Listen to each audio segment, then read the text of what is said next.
You're watching Fox 35 News Plus, streaming on Fox Local. Well, good morning to you. Welcome into Fox 35 News Plus. I'm Garrett Weimer, and thanks for joining us on this Thursday morning live on Fox Local, YouTube, and Facebook right now.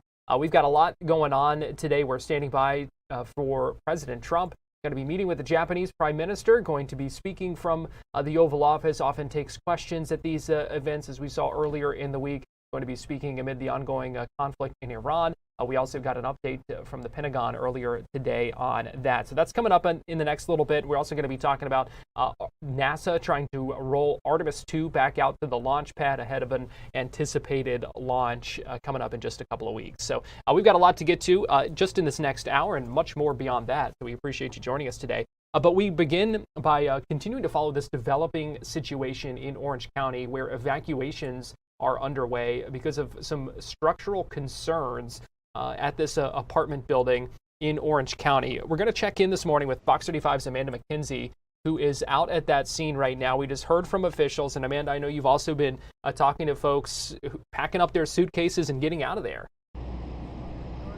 Absolutely. So it is a very anxious situation, as many of the residents are telling me. You have Sand Lake Road here, which is a very busy intersection. You have fire trucks as well as first responders and law enforcement out here trying to direct people and traffic. But this is the large retail building with residential apartments to the right here. It's all roped off with yellow caution tape. You can see a Lynx bus here, which is being used to transport the residents who have lived here and were told around 5 o'clock this morning that they needed to evacuate the building. Now there's an estimated 200 apartments, about 93% occupancy. You can see people all over this area walking with their suitcase could immediately and get out of the building. There were concerns that cracks were forming and popping noises were heard throughout the 5-story structure. We did have an opportunity to speak with one of the residents who had just gotten off her shift at the emergency room at Advent Health and got home at 4:30. Then 30 minutes later, she had firefighters knocking on her door saying she had to get out, and at that point, she wasn't even able to open her door. She was able to get into an apartment within 30 minutes. The structure was no longer able to allow her to open her door, so they had to take an axe to take down her door to get her out. And she tells us she lives on the 4th floor facing the back end of the parking lot, and it was the woman on the 5th floor right above her who called 911 screaming about popping noises and worried that it would collapse. Take a listen to what she told us. The fire truck came and knocked on the door telling me that I have to get out. When I tried to open the door, my door would not open, so they have to break the door to get me out. And you're saying the lady above you on the 5th floor, she's the one who reported it? Yes, she is. What do you make of this? I know, we're just waiting to see what's going to happen to us. What did you see, hear, feel when this was going on? I heard a lot of noise, but I work night shift, so I thought maybe it was people leaving to go to work, and I didn't pay no attention until they knocked on my door that I had to get out. Oh, describe what your door looked like. It was so stuck. Did you see cracks anywhere? I didn't see anything, but I could not open. The door got shut, so the fire truck has to break the door. And you said about what time? It was about 5 a.m. this morning, but what time? It was around 4:35. So you had just gotten home? I just got home, So and I was sleeping because I work night shift. So you were able to get into the apartment, but Yes. then you couldn't get back out without them breaking the door? Wow. And have they talked about going back to get any of your other items? No, or they stuff? haven't get anything, and I'm here. We're waiting to see what they're gonna tell us because we don't have nothing. They just told me get out, and that's it. Describe how they broke down the door. They broke it from with a tool, and they got out. Like an axe or what? I think it was. I was kind of like, because they told me do not be closer to the door because they were going to break it. So that's what they did. So they say I had to get out. How glad are you to be outside the building with your dog right now? Yes, because like I was telling my neighbors, can you imagine if she don't report this and the building collapse? Who knows? It could be worse. So that is obviously the fear a lot of people are thinking right now, having to get out of their homes at the last minute, only grabbing the essentials, wondering, is this building going to remain structurally sound or not? Well, according to officials on the scene, damage has been discovered on all 5 floors of this structure. They're still in the process of making sure everyone has gotten out of the building safely. To describe this area, it's called the Rialto, and there's mixed use. So that means there are restaurants, businesses on the ground floor, there's a parking garage, and then there are floors of apartments, about 200 apartments. We're still seeing people coming out of them with their suitcases packed. Now, an engineer is going to be sent to this area to try to determine if it is structurally safe, but we do know that the woman on the 4th floor said she also could not open her door and heard popping sounds and was fearing that the building could possibly collapse. So right now, a lot of folks are wondering where they're going to be staying and for how long. We're told Visit Florida is going to be working with these people to help find them hotel rooms, but that question remains, just how long are they going to be displaced from their homes? I mean, we're talking about hundreds of people here, anywhere from 200 to 400 people altogether living in these apartments, and this is a very busy area of town. The entire parking lot here is roped off with the yellow caution tape. I mean, just countless numbers of emergency responders and fire trucks, because when you think about a building being potentially unsafe structurally, you have to think about electrical, you have to think about the plumbing and the piping and how all of that could be impacted if there is any kind of shift or cracking within the building. So all of that has to really be taken into account when you are looking to determine if a building is safe, and that could take some time. This is not something that they can just quickly glance over and determine if this is safe or not. So they want to be thorough in that analysis and that determination. So we're going to be here getting all of the latest information and continuing to talk to folks. You know, it's also their pets that they're having to grab to just leave their homes at the last minute. So quite a situation here this morning, and that's been going on for several hours now and will likely continue throughout the day and the week. So we'll continue to stay here on the scene and get you more information. Yeah, and Amanda, you can kind of hear in their voices the concern and part of it, not knowing how long they might be out. I mean, that's a huge question mark. So just, very quickly having to pack up those belongings, get out of there, and not knowing kind of what happens next. I mean, that's a scary situation. You can even hear the sense of urgency in the law enforcement here, who are also making sure nobody enters these areas or tries to go into the building. So you can tell that they are also trying to warn people to stay away, that this area is really affected. We're only going to try to let the Lynx buses come in to try to get the people out, because keep in mind, there's a parking garage in here too. So the folks who live here, some were not able to even get to their vehicles because they did not want them taking any more time. Only a couple of folks I've heard from were able to get into their cars to drive them out, but there are still plenty of cars left inside of that parking garage as well. So imagine you're out here on the sidewalk with maybe a quick suitcase, your dog, your keys, only the clothes you're wearing, maybe your phone and laptop, but your vehicle is still there. You can actually see some first responders actually assisting some folks here with their bags to help them get out. And some business owners we quickly spoke to that are below, obviously they're not open for business right now, and they're left wondering when they may be able to operate again and what they can tell their customers. There's just not much to say as far as when things may resume to normal, if ever. Amanda, just last thing here. Do we know how old this building is, or do we know anything about that, or how long that structure has been there?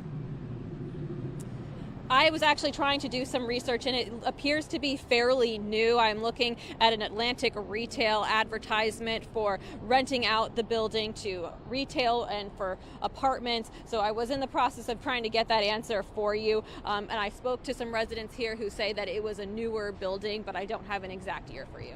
All right, Fox 35's Amanda McKenzie. We appreciate you joining us with that update. We'll continue to keep an eye on that situation and monitor that throughout the day. Amanda, we appreciate it. Thank you. We're going to take a break, and we'll be right back.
watching Fox 35 News Plus, streaming on Fox Local.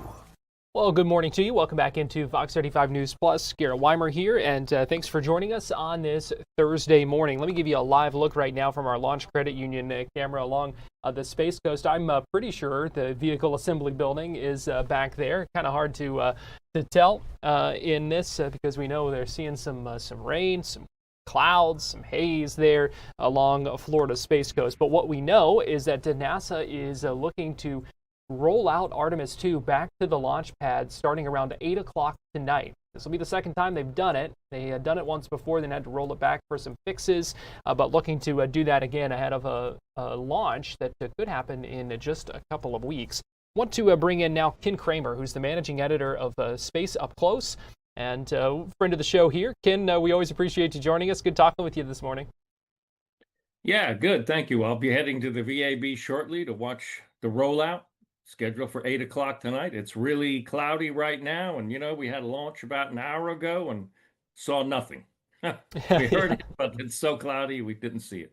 Yeah, I not surprised by that, seeing the conditions out there. Okay, so talk with us about this. This will be the second time now that Artemis has been rolled out to the launch pad, and this time too they were initially aiming for Friday for that rollout, but then said crews were able to kind of get ahead of schedule. And they're going to now try it tonight. What do we know about that, and how were they able to kind of accelerate that timeline a little bit?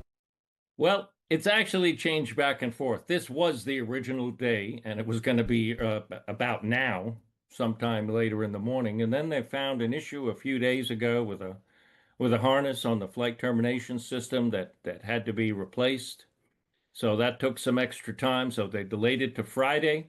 And then we had this kind of unsettled weather rolling in right now, and so that made things iffy. But they got their harness work done quicker than expected. So late last night, they rescheduled the launch. They rescheduled the rollout for late this evening around 8 p.m.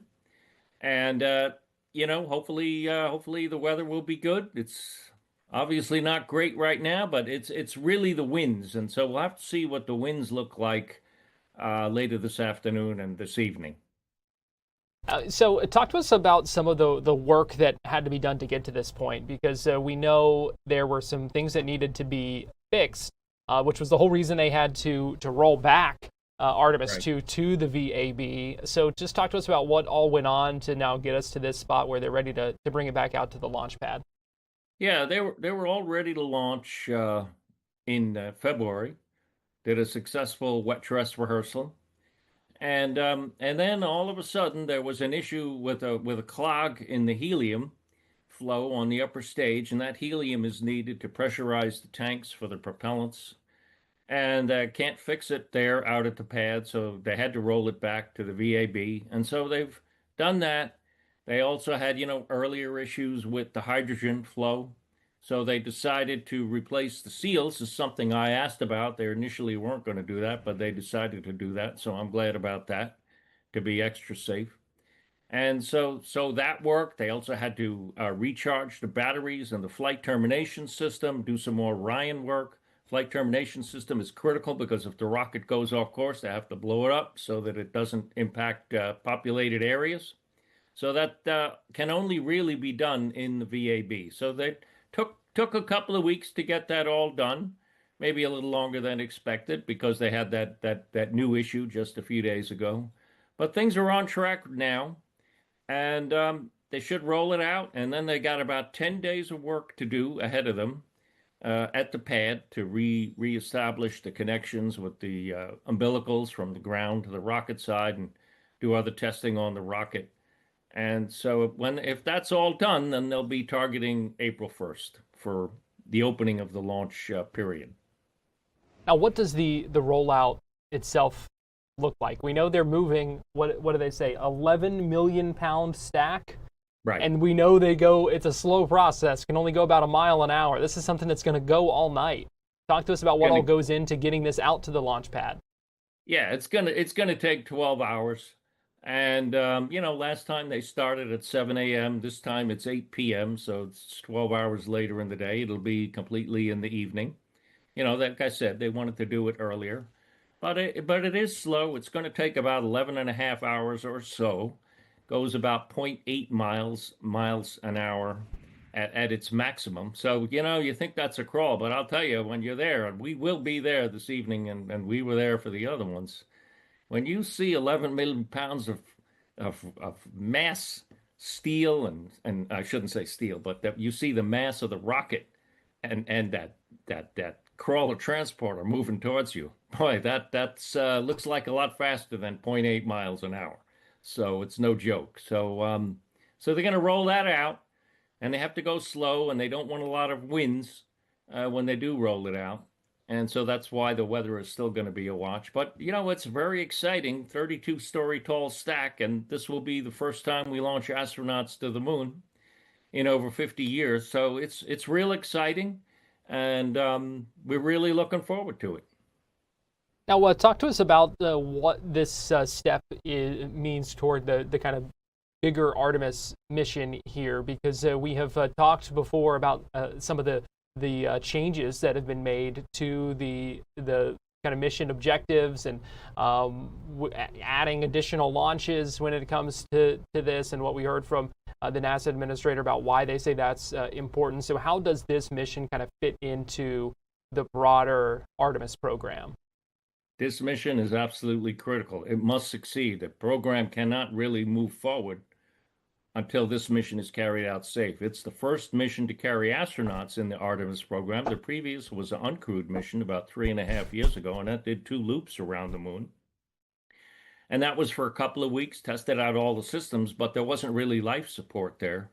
So now we have the 4 astronauts on board, and we have a modification to the heat shield and a modified reentry profile when they come back to the Earth, because there was some charring on the Artemis 1 heat shield, much, much more than expected. So they had to make some modifications for that. So we can't move forward with the rest of the Artemis program, until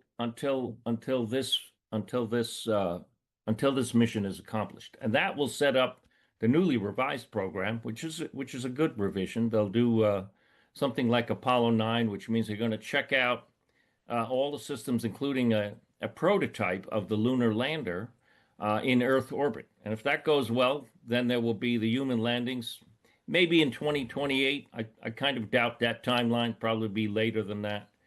So we can't move forward until this is done. And you're showing the Artemis astronauts. We met them at the last rollout. They're really a great crew of people, represent all of humanity.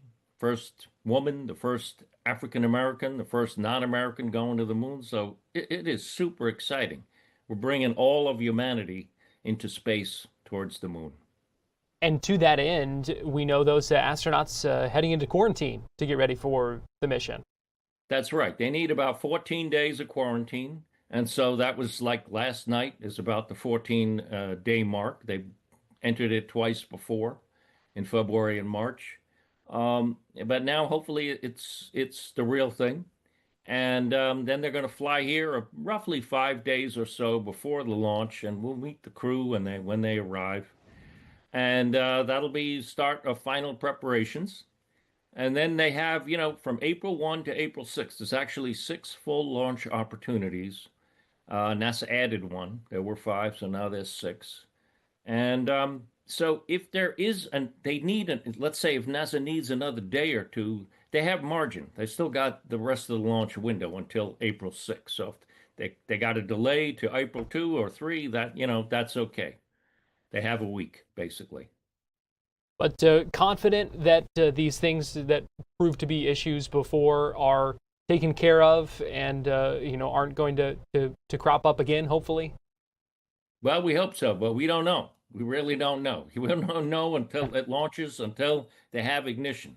The key sign will be, are there any hydrogen leaks? So that's why I'm glad they replaced those seals. They're still thinking about the filters.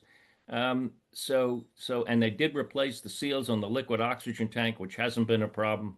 But, you never know if an issue is going to crop up. They were very confident after the second wet dress rehearsal, and then they found this helium clog. So you don't know. And they're not doing another wet dress, so we won't know until we're actually on the pad with the astronauts up there, and they're going through the countdown. So if you're planning to come down here, don't be surprised if there's more delays. I'm not saying there will be, but don't be surprised. It's just took 8 months from the first rollout of Artemis 1 till they actually launched the rocket. So hopefully it'll go, but there's no guarantees. And remember, safety is top priority. So if there's any issue, they will not go. Yeah, and Ken, I'm glad you brought that up about not doing another wet dress. We know they did 2 the first time it was out at the launch pad. Why not do one this time after making some of those adjustments?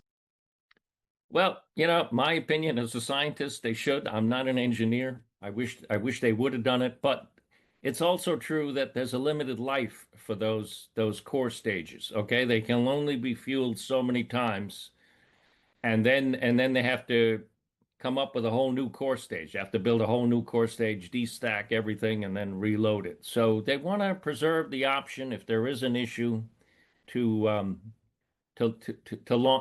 preserve as many possibilities to launch as possible in case there is another leak. So they don't want to load propellant unless they absolutely have to, and they do seem confident. But we're going to find out, on launch day if that confidence is well placed or not. Now, they have done a lot of work, so I am optimistic.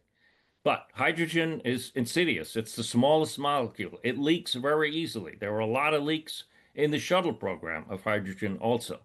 So don't be surprised there's an issue. But they did accomplish in the last wet dress everything they needed to do, and they were able to demonstrate recycle. They went down to T-minus 29 seconds in the terminal count, and then aborted as planned, then recycled to T-minus 10, and then counted down again, and there were no problems. And the hydrogen leaks they saw were no more than about 1%. It's allowable 16% by volume. So they're pretty confident, but you just don't know. Yeah, that's a good point. Ken Kramer. And the weather is always an issue. Everything can be perfect. And then Florida weather, right? Your viewers know Florida weather changes on a dime. Look at what it's like today. So this afternoon it's going to be windy. So get your weather guys to work on that is what I would say. All right, I'll see what I can do. Ken Kramer, managing editor of Space Up Close. We appreciate you joining us here on Fox 35 News Plus. All right, thank you. And as we go to break, we'll give you a live look again along the Space Coast, and you can see those weather conditions Ken was just talking about. We're going to take a break, and we'll be right back. Recording. All right,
Fox 35 Storm Team meteorologist Jessica Dobson joins me now. And Jess, we're seeing some kind of midday rain in some places here. And we've talked about how we need, this rain because of how So dry we had been. Yes, and we still are technically really dry, even though we picked up like 4 and 5 inches of rain between Sunday and Monday. It was crazy. Yeah. But we had the drought monitor come out today. It comes out every Thursday. This is from the University of Nebraska in Lincoln. They specialize in all things drought, and they release these every Thursday morning at around 8:30. And the latest is that we actually don't have hardly any changes, which might be a little surprising for a couple of reasons. You would think that maybe it would get better given all the rain we've had, but it just goes to show the significance of this drought. It didn't get worse, so I think that's essentially part of the factor. And also it has to do with the timing of when they go over the drought information, but a lot of it is the fact that it's not worse. So that's some good news. Really across the state as a whole, we didn't see hardly any changes. Only a small sliver was in exceptional drought in parts of far northern Florida, and it was like one county. And it has since dropped back down to extreme. And that was really the only change across the entire state. Temperature-wise today, though, we're going to go from the 60s this morning into the 70s for highs. We did make it to 70 degrees yesterday. We'll make it to around 72 today in Orlando. We'll see a mix of sunshine and clouds. We do have a couple of coastal showers. Those are really going to stay likely near the coast in Brevard County, maybe southern Volusia. These could sneak as far inland as eastern Orange or possibly eastern Osceola, but other than that, we're going to look pretty dry today. It is going to be windy, though. We've already been seeing gusts as high as 20 to almost 30 miles per hour in some spots, so just a little bit of a breezy day. We'll see temperatures near the coast with that onshore flow closer to the mid-60s for New Smyrna, Daytona Beach, and Palm Coast. 72 degrees, as I mentioned, our high today in Orlando, 70 in Bithlo to Sanford, 68 even in DeLand. Meanwhile, closer to I-75, a little warmer, high of 74 in Bushnell, 72 in Leesburg and Claremont. So where we have those warmer temperatures, not as much impacted by that onshore wind. So that is helping to keep things a little warmer, a little more comfortable. Still below average, though. But when it comes to some of those coastal showers, again, these will continue through at least probably the early afternoon. Maybe an isolated downpour or two can't be ruled out, but you'll notice they really hug areas closest to Brevard County, and they'll continue as we get closer towards 5, 6 o'clock. But after sunset, it does look like things are going to wane and gradually taper off and fade away, leaving us with some clouds as we head into tonight. But I will say, heading into the weekend, tomorrow is going to be really nice. It is the start of spring, the spring equinox that happens at around 10:45 tomorrow morning. But we are, aside from that, going to be feeling spring-like, very comfortable, a high of 76 tomorrow, 80 by Saturday, 83 Sunday. So if you have any sort of weekend plans, it's looking quite nice. I will say tomorrow we may see an onshore shower or two once again, but other than that, looking really, really pleasant the next couple of days, a high of 85 even by Monday. So once again, weather whiplash, but it's going to feel like Florida. And then we'll have some the return of some showers for maybe middle parts of next week. Still keeping a close eye on that, the timing and the amount. So right now we're keeping it at 30% chance, but those numbers will change most likely in the coming days. I would assume this was our last kind of cool down. Yes, yeah. We don't have any major signals or signs. I would be really shocked with that change. We're kind of now more so into the springtime season where we start to see spring-like setups. We can still see cold fronts, but anything like the cold we have seen, I think that should be our kind of last gasp of any sort of cold air, so to speak. So a little stability and consistency, that kind of stuff that we kind of now expect and get in those patterns. Especially as we get closer towards April. April, it's even tougher for us to get that low and that cold temperature-wise. So we should be, all things point to warmer weather. So all right, Fox 35 Storm Team Meteorologist Jessica Dobson, we appreciate you joining us. Meanwhile, I want to give you a couple of live looks right now. One you can see from our crew on the ground. The other one, a live aerial view from our Skyfox drone looking over the Rialto apartments on Sand Lake in Orange County, where more than 200 apartment units have been evacuated. On the ground floor, there's a number of businesses there. We also heard Amanda describe to us the parking structures that's part of that building as well, all being evacuated right now because of those concerns of structural instability. And we heard from some of the people there who were talking about what they saw and what they heard. So a scary situation that we are continuing to monitor, but these are live images, so we'll keep an eye on throughout the day as those evacuations continue. We're going to take a break right now here on Fox 35 News Plus, but we'll be right back.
You're watching Fox 35 News Plus, streaming on Fox Local.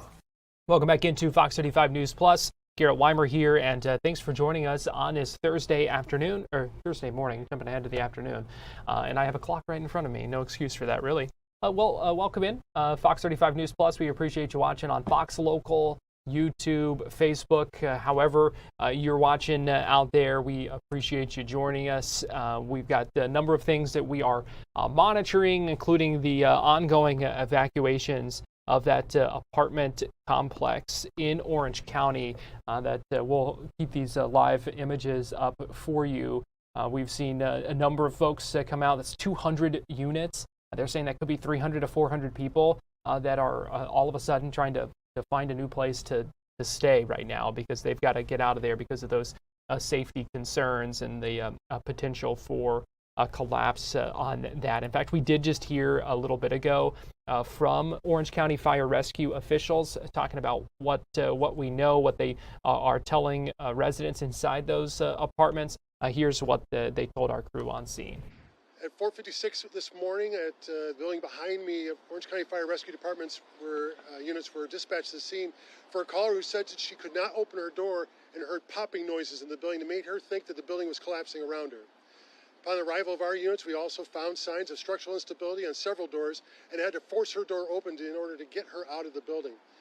With that being found, our units started to evacuate that portion of the building out of concern for the safety of the people within. The Orange County Division of Building Safety was summoned to the scene, as they are the building inspectors who would make a determination about the safety of the building. Once they did their inspection, they determined that the building was showing further signs of instability and recommended that the building be evacuated. Our firefighters are currently still searching the building to make sure the building is fully evacuated. We have identified locations to take people to keep them warm. We are also working with Visit Orlando to identify hotel rooms that these people can relocate to until this building can be determined safe. The building ownership has contacted a private engineering firm to come to the scene and evaluate the building. Once that private engineering firm has done that and determined safe, people can re-enter, but we do not have a time frame on when that's going to occur, and that engineer has not yet arrived. Any questions I may ask for you? I don't have a complete count at this time. I know it's over 200 people. There are 200 apartments, and the building was 93% occupied at the time of the event. I did see earlier a person leave on a stretcher and taken off in an ambulance. Is that related at all? That was not directly related. It was found during the course of the search. A medical emergency occurred, and we assisted that gentleman. Where are these people heading to while the building is being secured? So the Office of Emergency Management has worked with the Parks Department to identify a location they could be taken to. Right now, we've not taken anyone there because it's not been a need. We've also engaged Lynx buses to transport as needed. But right now, we're just working to get hotel rooms identified for more suitable location for them to relocate to rather than a temporary facility. What about the businesses that are below that building? Businesses have also had to be evacuated because they cannot operate until the building has been made safe. What is the timeline look like for the next couple of hours? I'm sorry, ma'am, I can't hear you. Right now, we're at a standby until the private engineering firm comes here and evaluates the building for its safety. We just don't have a timeline on that. I knew they were coming from Fort Myers, so this first has to get here for that. Then they have to conduct their investigation and then go from there. And have, I know we spoke to some of the residents there, said they were going to be given the opportunity to go back inside at some point and grab their stuff. Firefighters are helping them do that right now. As they identify needs, we're helping gain their equipment and get it back out. And anything they need for the next few days, such as medication or other critical needs. Can you elaborate on the type of damage that was seen in the building in terms of cracks or compromised structures? I think, very obviously on what I saw was, very obvious cracking in and around fire doors and around residential doors. We had to force open several of them. It wasn't just one door that was affected. There were several doors that could not open. And so we had to use tools to open the doors to let people out of their apartments. But you certainly can speak to building safety and get a little bit more information about the structural instability part of it. How did you first find out about what was happening? The original occupant of the apartment could not open her door and called 911 in a panic. She was very concerned and heard the popping noises in the building around her and thought the building was collapsing. Do you know what floor she was on? I believe she was on the 5th floor. Is everybody completely out, or are you still trying to get people? I think they're still searching the building to make sure everyone's out. We've gone through the building once, but we always go through and make sure everyone's actually completely out of the building. Are we able to address Absolutely. I'm Gilbert Mercado, Orange County Division of Building Safety. I'm a Deputy Chief Building Inspector. Can you just spell your name for us? Gilbert, Gilbert, Mercado, Mercado. And can you talk to us about the last time this building was inspected? I'm not aware of the last time it was inspected. I can speak to the last time inspected by Fire Rescue Department. We did our annual inspection in September, and then we've been doing re-inspections. As a matter of fact, we have re-inspection for a remaining violation tomorrow.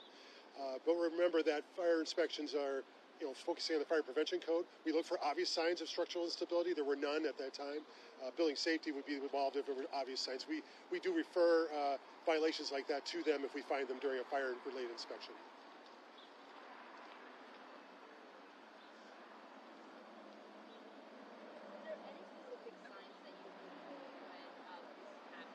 I'm sorry, it's hard to hear you with the cars. Is there any specific signs that you did when something like this happens structurally that you would look for with like a HEPA inspection or anything like that? So we walked the building with fire. We saw obvious signs of fresh cracking on there.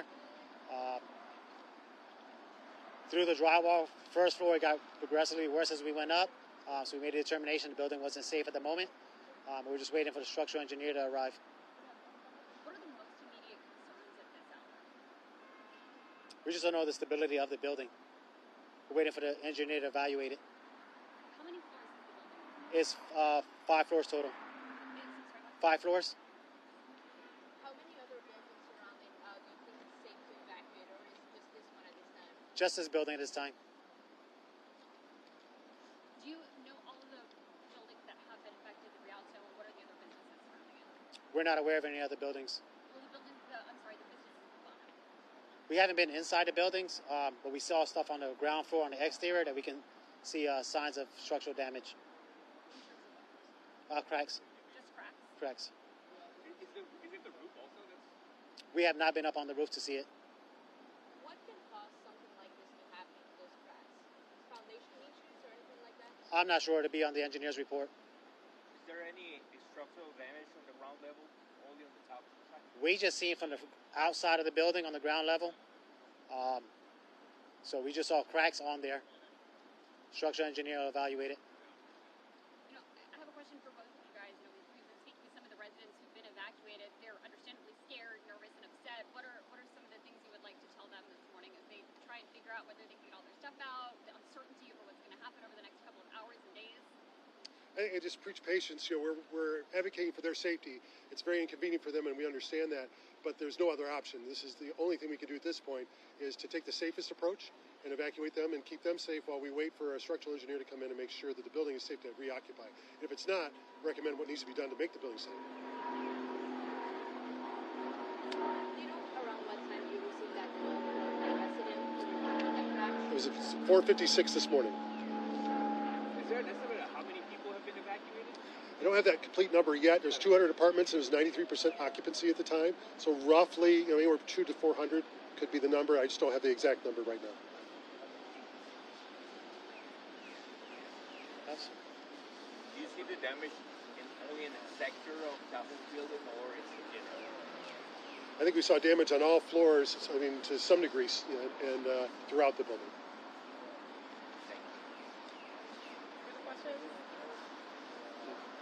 All right. Thank you.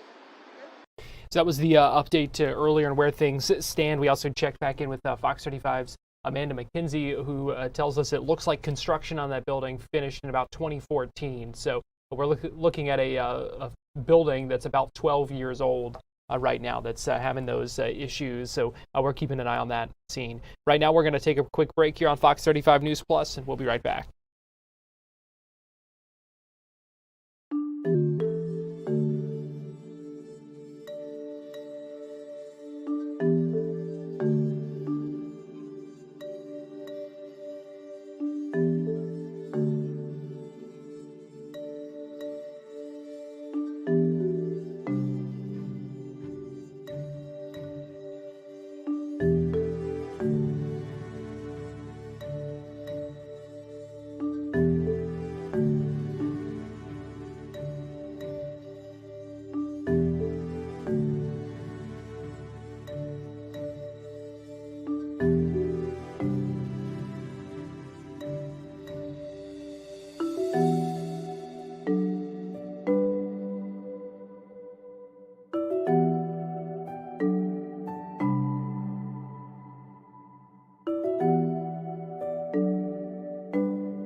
Welcome back into Fox 35 News Plus. We want to know, have you ever taken a sick day for a sporting event? No reason for us asking, of course, only the fact that today's the start of the NCAA men's basketball tournament with the first game tipping off in about half an hour from now. So we know there are a lot of games today, a lot of games tomorrow during the afternoon, and that means sometimes staying home, calling in sick, saying you're working from home.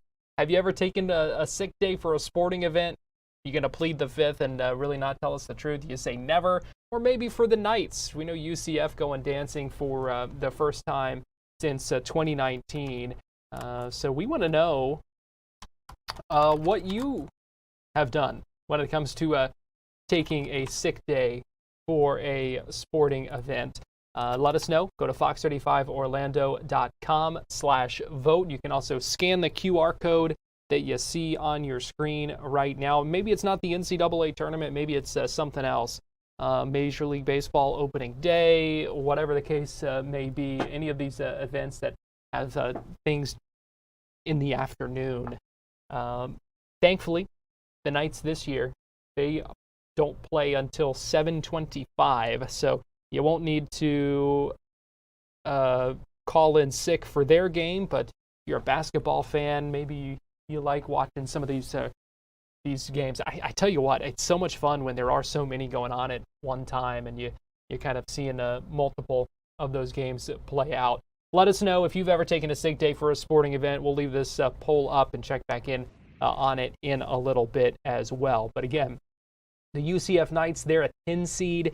They are playing against UCLA in Philadelphia tomorrow night at 7:25. Their first time in the tournament since 2019. We live streamed yesterday afternoon on our YouTube channel as they were sent off with some folks cheering for them as they boarded the bus to get to the airport and fly out for that game. We also had the chance to speak with Matt Murschel, Orlando Sentinel sports reporter, about what we can expect from this Knights team and whether they might be able to make a run in this tournament. Here's what he told us about the outlook for the Knights in the NCAA tournament this year. Well, I think the vibe is just excitement. I mean, this is a team that when they first came together last summer, this is 13 newcomers that joined this roster. They had zero returning production from last year. These were all new guys who came in mostly through the transfer portal, who were trying to get to know each other a little bit, trying to get to build that chemistry that used to be able to do back in the day, because guys stayed more than multiple years. So for Johnny Dock as the head coach, it was about quickly getting these guys together. They bonded pretty well, got on the court and played pretty well early on through the non-conference schedule, got into the Big 12 and started to gain some momentum, a little bit. And this felt like a team maybe, that could make a serious run at going to the NCAA tournament. And now, they find their way to get there. It was a little bit of a, it took a little bit. You go to the end, the season, they lost their last 3 regular season games. They beat Cincinnati in the Big 12 tournament on an overtime. That win probably propelled them into the NCAA tournament. But now they're excited. These guys want to get back. They want to play. Some of them have been there before. Johnny's been there before, obviously, and so they want to get their opportunity to showcase themselves on the big stage. And when we look at kind of the landscape of the Big 12 and UCF, I mean, joining probably the best basketball conference in just 3 years, making a tournament bid, what does that say about Orlando and UCF as a whole? So we will go ahead and check back in on that and listen in a little bit more later to some of that preview for UCF in the tournament, because I got to get you live right now to the Oval Office where President Trump is meeting with the Japanese Prime Minister. We are hearing some remarks right now. Also expect him to take some questions, as he often does at these. So let's go ahead and listen in at this meeting going on live right now in the Oval Office of the White House. You have a very good interpreter. Yeah. Who I've known for a long time with Shinzo. Your friend. 今中東情勢も含めて、それから世界中の安全保障環境が非常に厳しい状況にあります。Right now, situations in the Middle East and also the entire world, we are actually experiencing a very severe security environment. そして世界経済もかなり厳しい影響を受けつつあります。And also the global economy is now about to experience a huge hit because of this development. でも私は、世界の、繁栄とそして、平和に、貢献できる、世界中に、平和と繁栄をもたらせるのはドナルドだけだと思っています。But even against that backdrop, I firmly believe that it is only you, Donald, who can achieve peace across the world. そのために私は、諸外国に働きかけて、しっかりと応援をしたいと思っています。And to do so, I am ready to reach out to many of the partners in the international community to achieve our objective together. 今日私はそれを伝えに来ました。So today, I came here at the White House to directly convey this message to you. そしてイランに関してはもう核兵器の開発、これは許されてはならないことですから日本も働きかけをしてきました。And speaking of the situation in Iran, Iran's development of nuclear weapons must never be allowed. And that is why we, Japan, have been urging them and also reaching out to other partners in the world. そして我が国は周辺国に対する攻撃、ホルムズ海峡の実質的な閉鎖についてもこれは非難をし、そして茂木外務大臣からもイランの外務大臣に対してもうそれをやめるように申し入れをしてきました。In addition, Japan condemns Iran's actions, such as attacking the neighboring region, and also the de facto or effective closure of the Strait of Hormuz. As a matter of fact, my fellow minister, Minister Motegi, Foreign Minister Motegi, also had a direct exchange with the Iranian foreign minister and urged Iran to stop such activities. You'll let me know. You'll let me know. それでとにかく今中東だけじゃなくてインド太平洋の安全保障環境も大変厳しい中にあります。そんな中でドナルドが日本に深い信頼を寄せてくれてで揺るぎない同盟にコミットメントしてくれていることに感謝をいたしております。And also the security environment in the Indo-Pacific region is also becoming increasingly severe. Donald, you have shown deep trust in Japan and also the unwavering commitment to the Japan-US alliance. Once again, thank you very much for that. 今日は日本とアメリカが共に強く豊かになっていくための話し合いをしたいと思っています。And today, I look forward to having a discussion on how we can cooperate to make our two nations, both Japan and the United States, stronger and more prosperous. それから世界のエネルギーマーケットを落ち着かせるための提案も持ってまいりました。And I also brought specific proposals to calm down the global energy market. この後主に、経済安全保障、重要鉱物ですとかエネルギーに関する協力、そしてお互いに強い経済を作るための、成長のための話し合い、経済成長のための話し合いをしたいと思っています。Thank you, Donald. So today, I really look forward to having our discussion, particularly focusing on our collaboration in economic security in the important areas such as energy and rare earth minerals. And also, I look forward to discussing with you how we can make our two economies stronger moving forward. Thank you very much. Well, thank you very much, and you're doing a great job. Again, congratulations on the biggest win in the history of Japan. That's not bad. That's a pretty long history. That's a large nation with a great reputation, but it's a tremendous victory. Congratulations to everybody. Very proud of you. Very proud of you. We've become friends, and I'm very proud of the job you've done. It's not easy. Any questions, please? Mr. President, are you fully satisfied with the level of support that you're getting from Japan on Iran, including around minesweepers? Well, we're going to be speaking about it today. Go ahead, you can go. 日本から平井邸などの支援に関して、その点について今の状況に満足していらっしゃいますか？ we're doing, we're going to be speaking about it today. We've had tremendous support and relationship with Japan on everything. And I believe that based on statements that were given to us yesterday, the day before yesterday, having to do with Japan, they are really stepping up to the plate. Yes.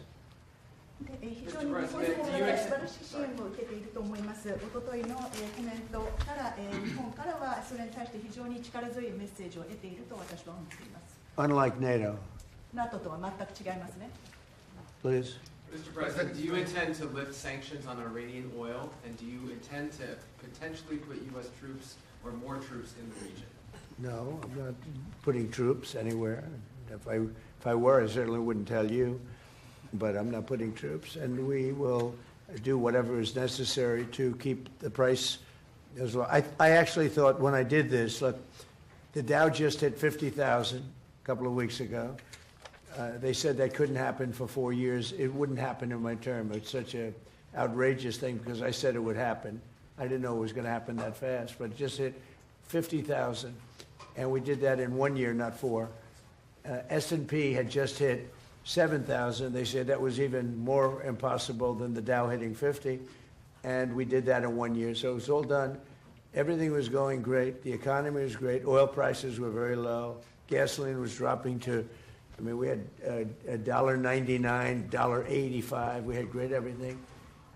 And I saw what was happening in Iran, and I said, I hate to make this excursion, but we're going to have to do it. And I actually thought the numbers would be worse. I thought that it would go up more than it did. But we're doing this excursion, and when it's completed, we're going to have a much safer world. And the Prime Minister agrees with me on this. She considers it to be terrible what Iran did. I think every country does, just about every country does. Iran is a serious threat to the world, to the Middle East and to the world. And everybody agrees with me. I think virtually every country agrees with me on that. So I wanted to put out that fire. And I said, you know, if I do that, oil prices will go up, the economy will go down a little bit. I thought it would be worse, much worse, actually. I thought there was a chance it could be much worse. It's not bad, and it's going to be over with pretty soon. We've obliterated their Navy. We've obliterated their just about everything there is to obliterate, including leadership. Their Navy's gone, their Air Force is gone, their anti-aircraft equipment is gone. We're flying wherever we want, Pete. We have nobody even shooting at us. They have, I mean, and as you know, their leadership is gone. Their leaders are gone. They picked new leaders, they're gone. They picked new leaders, they're gone. And now they're looking for new leaders again. We can take out the island if anytime we want.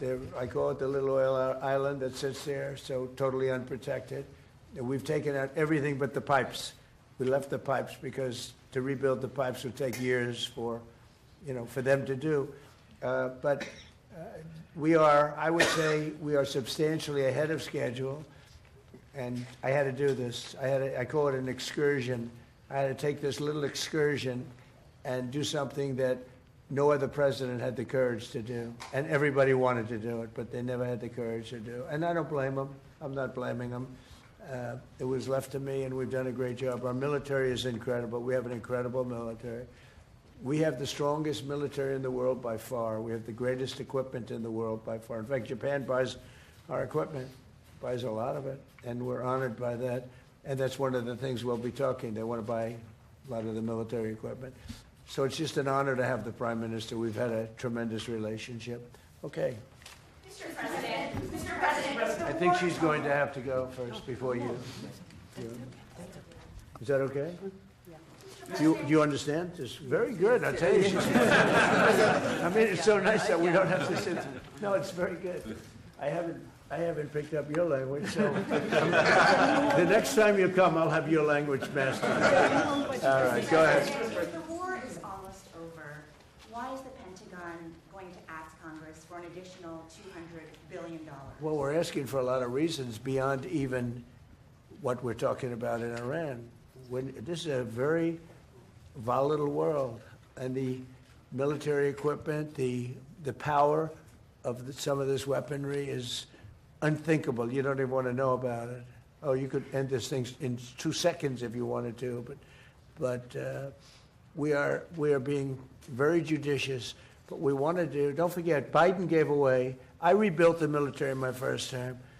Biden gave away so stupidly to Afghanistan a lot. He didn't want to move it. He was too lazy, too stupid to move it. But it was a very small amount. It was a lot, but it was very small relative to what I purchased and what I built. We want to have vast amounts of ammunition, which we have right now. We have a lot of ammunition, but it was taken down by giving so much to Ukraine. They gave so much. You know, Biden gave $350 billion worth of cash and military equipment to Ukraine, and he didn't rebuild anything. Fortunately, we have a lot. We have a tremendous, unlimited supply of what you'd call middle and upper middle armaments and military equipment, munitions, armaments, but munitions in particular. At the high end, we have a lot, but we're preserving it. We don't really need it. But we're building, our manufacturers of military equipment are building at a level they've never seen before, they've never done before. Pete's in charge of it with all of us, really. But Pete's been very, very strong on it. The general and Pete, myself, the whole group. And Raytheon is building 4 factories. Lockheed is building 5 or 6 factories. And they're building them fast, because we had a very tough meeting with them. They were going out and buying back stock for $51 billion in one case. They spent $51 billion buying back stock. Now they're not allowed to do that. And they are now building a tremendous, there's never been anything like it, what's taking place right now.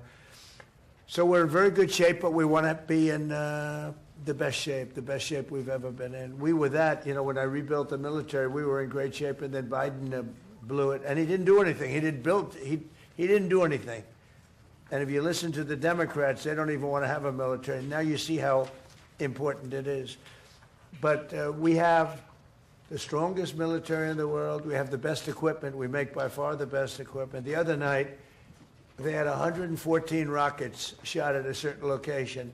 And out of 100 highly sophisticated rockets, out of 114 sophisticated rockets, every single one of them was shot down with our equipment. All our equipment. It's amazing, actually, how good it is. So we want to be sure, and it's a small price to pay to make sure that we stay tippy-top. Mr. President, you said... Mr. President, the Treasury Secretary this morning said there were defections among Iranian leadership. Are you aware of that, and is there anybody the U.S. can work with as a leader going forward? Well, we have a man named the Treasury Secretary here, so maybe he wants to discuss it. Does anybody know? Do you know who he is? Central Casting.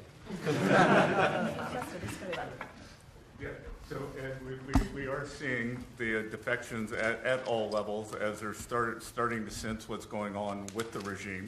It doesn't get reported here in the U.S. very well, but you know, we are trouncing them from the air, and the regime will probably collapse within itself. At Treasury, we've seen where they've wired their money out of the country. We're coming for that. We're going to get it back to the Iranian people. Mr. President, seeing defections? Israel. There's a lot of military defections also. You have a lot of military defections in Iran. I don't blame them. Thank you, Mr. President. Have you talked to Prime Minister Netanyahu about attacking the oil and gas fields? Yeah, I did. I told him don't do that, and he won't do that. We didn't discuss. You know, we do. We're independent. We get along great. It's coordinated, but on occasion he'll do something, and if I don't like it, and so we're not doing that anymore. And the last one, if I could, the Fed chairman told me yesterday that he plans to stay until a new Fed chairman is confirmed, and he also plans to stay on the board until the investigation of the Federal Reserve is done. Well, he's under investigation because he's building a building for hundreds of billions of dollars more than it's supposed to cost. The building you see over there is under budget and ahead of schedule. That's the ballroom. The ballroom is a much bigger building. It's a much more complex building than what he's doing, and it's at a fraction of the cost. Something is going on, whether it's contractors. That's what I do best in the world. I build great buildings. I've always done it, and I build them under budget and ahead of schedule. They could have $4 billion. This is a renovation job for $4 billion. And if you look at the building, it's not even, I don't know if Kevin Warsh is ever going to be able to move into it. It's been under construction for years. It's the most expensive building ever built. Now, I know it's gross incompetent because I happen to think he's grossly incompetent. Today, certainly you should be lowering interest rates, all right? Certainly, who would not lower them? But he's stubborn, and he's got Trump derangement syndrome. But a lot of people have that, you know. It's not a curable disease. But he's also building. He should be lowering rates immediately. But he won't do that because he's a stubborn, incompetent person. And that's a bad thing. You know, when you're stubborn and incompetent, I think it's the worst combination. And he's also not a smart person. But he's building a complex over there that's under his jurisdiction. He started it, and it's out of control. It's billions of dollars for a little building. I could have done that building and made it beautiful for $25 million. $25 million, and it would have been beautiful. Look what I've done at the White House fixing it up. And I mean, the place was in bad shape. You see the floors and everything. It was in bad shape. I could have made that building beautiful for $25 million. They're spending $4 billion. All right. So there is criminality. Maybe it's with the contractor, but because I know more about contractors than any human being maybe that's ever lived. But that contractor is a very rich man. Whoever the contractor is, and we know, but whoever the contractor is an extremely rich man. He's going to make, I mean, he could make millions of dollars. I'm hearing numbers from $3 to $4 billion. That would make it the most expensive building on a square foot basis ever built in history. And you're not even building a building, it's a renovation. The exterior skin is staying, the steel is staying, the structure. So all I want to do is bring out to the public that this guy is an incompetent. He's a very incompetent guy. And he may be a dishonest guy, but somebody's dishonest because there's no way that building can be $3 to $4 billion. Mr. President, on the Strait of Hormuz. Thank you. Please. Mr. President, you just mentioned Japan. This looks like one of your people right here. So, thank you. Is he good or bad? Good. Is he a good reporter or bad? Don't you know? So. Not a, all right, looks like a nice guy. Go ahead. Mr. President, you just mentioned Japan is stepping up. What kind of support do you expect from Japan in the future? Look, I expect Japan to step up because, you know, we have that kind of relationship. And we step up for Japan. We have 45,000 soldiers in Japan. We spend a lot of money on Japan. So, and we've had that kind of a relationship. So I expect, I'm not surprised that they would step up. We don't need much. We don't need anything. I mean, honestly, we don't need anything from Japan or from anyone else. But I think it's appropriate that people step up. In the case of Japan, I hear they get more than 90% of their oil through the strait. So that's a big reason to step up. I mean, we've demolished, that country is close to demolished. The only thing is the strait. It's very hard. You could take two people and they could drop little bombs in the water and they're holding things up. We don't want that to happen. But honestly, Japan, China, Europe, parts of Europe, get a lot of their oil through the strait. We get none, practically. We're less than 1%. We don't have to be any percent. We don't even, I think we do it just to be nice. But we, think of it, we don't use the strait. We're defending the strait for everybody else. And then in the case of NATO, they don't want to help us defend the strait, and they're the ones that need it. But now they're getting much nicer because they're seeing my attitude. They're getting much nicer. But it's, as far as I'm concerned, it's too late. You know, UK wants to send aircraft carriers now. And I said, I want the aircraft carriers before the war. I don't want them after the war is won. They want to send me aircraft carriers after the war is. There's practically nobody to shoot at them. You know, their missile count is down, Pete. Maybe you could discuss it, by about 90-something%.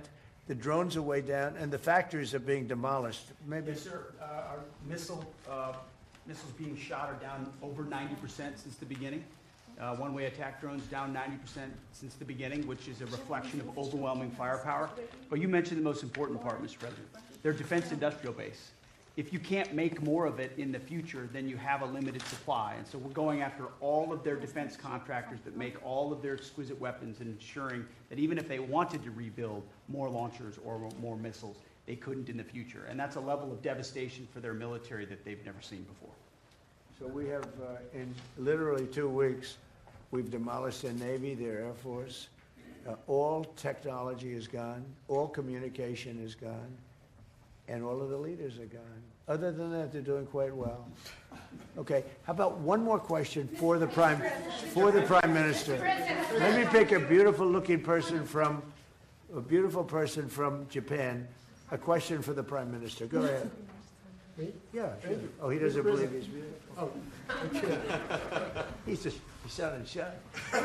We Go ahead, people, please. of course, know Japan and US are very good friends. But one question: why didn't you tell US allies in Europe and Asia, like Japan, about the war before attacking Iran? So we are very confused about we Japanese citizens. Well, one thing, you don't want to signal too much. You know, when we go in, we went in very hard, and we didn't tell anybody about it because we wanted surprise. Who knows better about surprise than Japan? Okay? Why didn't you tell me about Pearl Harbor? Okay? Right? You know, he's asking me, no, you believe in surprise, I think much more so than us. And we had to surprise him, and we did. And because of that surprise, we knocked out, the first 2 days, we probably knocked out 50% of what we, and much more than we anticipated doing. So if I go and tell everybody about it, there's no longer a surprise, right? Okay, one more for the Prime Minister. Mr. President. Are you going to for the Prime Minister? Yes, Go ahead, for the Prime too. Minister. Thank you very much. Japan's TJ Press.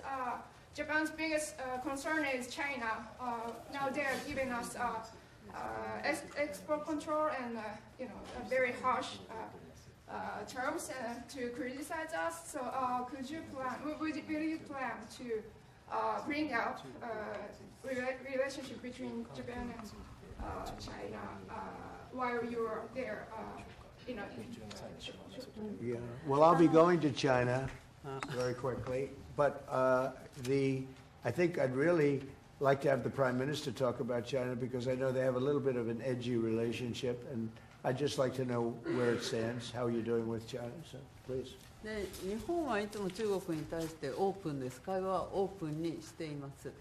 それから冷静に対応しています。でとにかく米中関係も含めてですね、これが地域の安定、それから世界のサプライチェーン、これに貢献するものであることを願っています。日本は常にオープンです。So first of all, Japan has been consistently open to dialogue with China. And also, second, we have been addressing our relations with China in a calm manner. And also, speaking of the US-China relationship, my sincere hope is that the relationship will be something conducive for regional security and also ensuring the global supply chain in the world. Once again, I would like to reiterate that Japan has been consistently open to dialogue with China. And I think we're going to have a great trip. The trip has been postponed for about a month and a half. It's been reset, and we look forward to it. And I'll be speaking Japan's praises when I'm in China with President Xi. But we're going to have some good talks today. And I think mostly about trade, because they want to do a lot of trade. They're a tremendous purchaser of our energy, our oil, gas from, in particular, Alaska. Because Alaska, believe it or not, is very close. It's much closer than any other source. It seems a little cold compared to, but it's just a short trip. So that's something that we will talk after the press corps leaves. We'll be discussing trade, and a lot of the talk will be about energy. Thank you very much, everybody. Thank you, President. Thank you, President. President Trump and the Japanese Prime Minister meeting inside the Oval Office. You see J.D. Vance, Marco Rubio, other cabinet officials inside the room as well. The president was just taking some questions from reporters, and the Prime Minister taking some questions as well. We're going to take a break here on Fox 35 News Plus, but we'll be right back.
You're watching Fox 35 News Plus, streaming on Fox Local. Welcome back into Fox 35 News Plus. I'm Garrett Weimer. Thanks for joining us on this Thursday afternoon, live on Fox Local, YouTube, and on Facebook. Governor Ron DeSantis was in Bradenton earlier today, where he signed some legislation there, a couple of bills, SB 302 about preserving Florida's coastlines and supporting coastal resiliency, and also HB 1417 that streamlines some environmental rulemaking to protect natural resources. Also talked about a number of other topics during his news conference just a little bit ago in Bradenton. Here's what the governor had to say.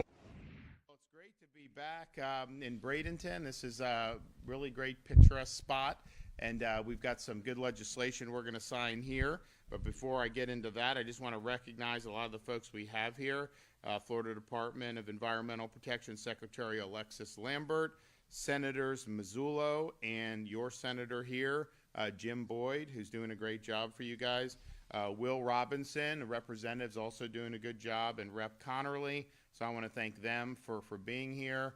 I also saw Paul Azinger here, a great golfer. And, you know, we're hosting in what, a month from now? A major championship, the Senior PGA Championship at the Concession in Bradenton. So I know there's a lot of people that love that. I think it'll be really, really exciting.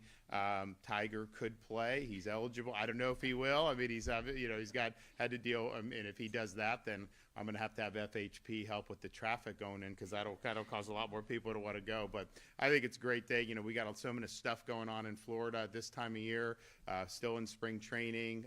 We have the Valspar up in golf tournament up there in Palm Harbor. But then this one is one that doesn't happen every year. It's something that they rotate the venues, and so that's really cool that Florida is doing that.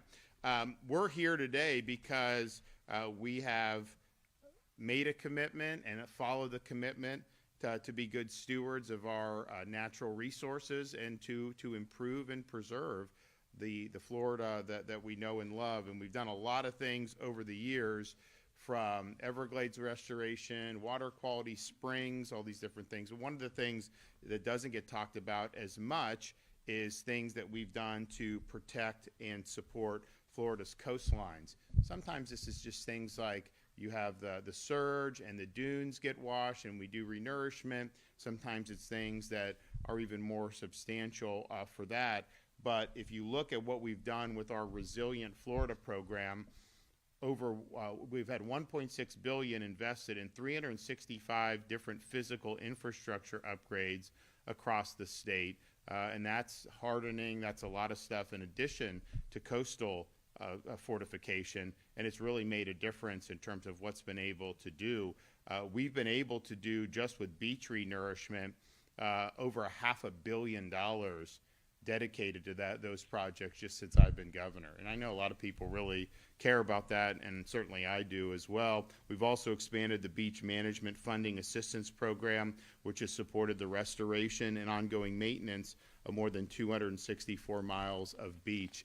And we have some of the best beaches in the world in the state of Florida, and it's something that we are very proud of, but it also requires that we be good stewards of it, and that sometimes requires that you put your money where your mouth is. If you look at what we've done overall in the state, so our Everglades project's a little bit further south from here, but it's the largest environmental restoration in the history of the United States of America. And it's one of the largest in the entire world. And we set a lot of ambitious goals for that back in 2019. A lot of people applauded that, but most people didn't think it was possible.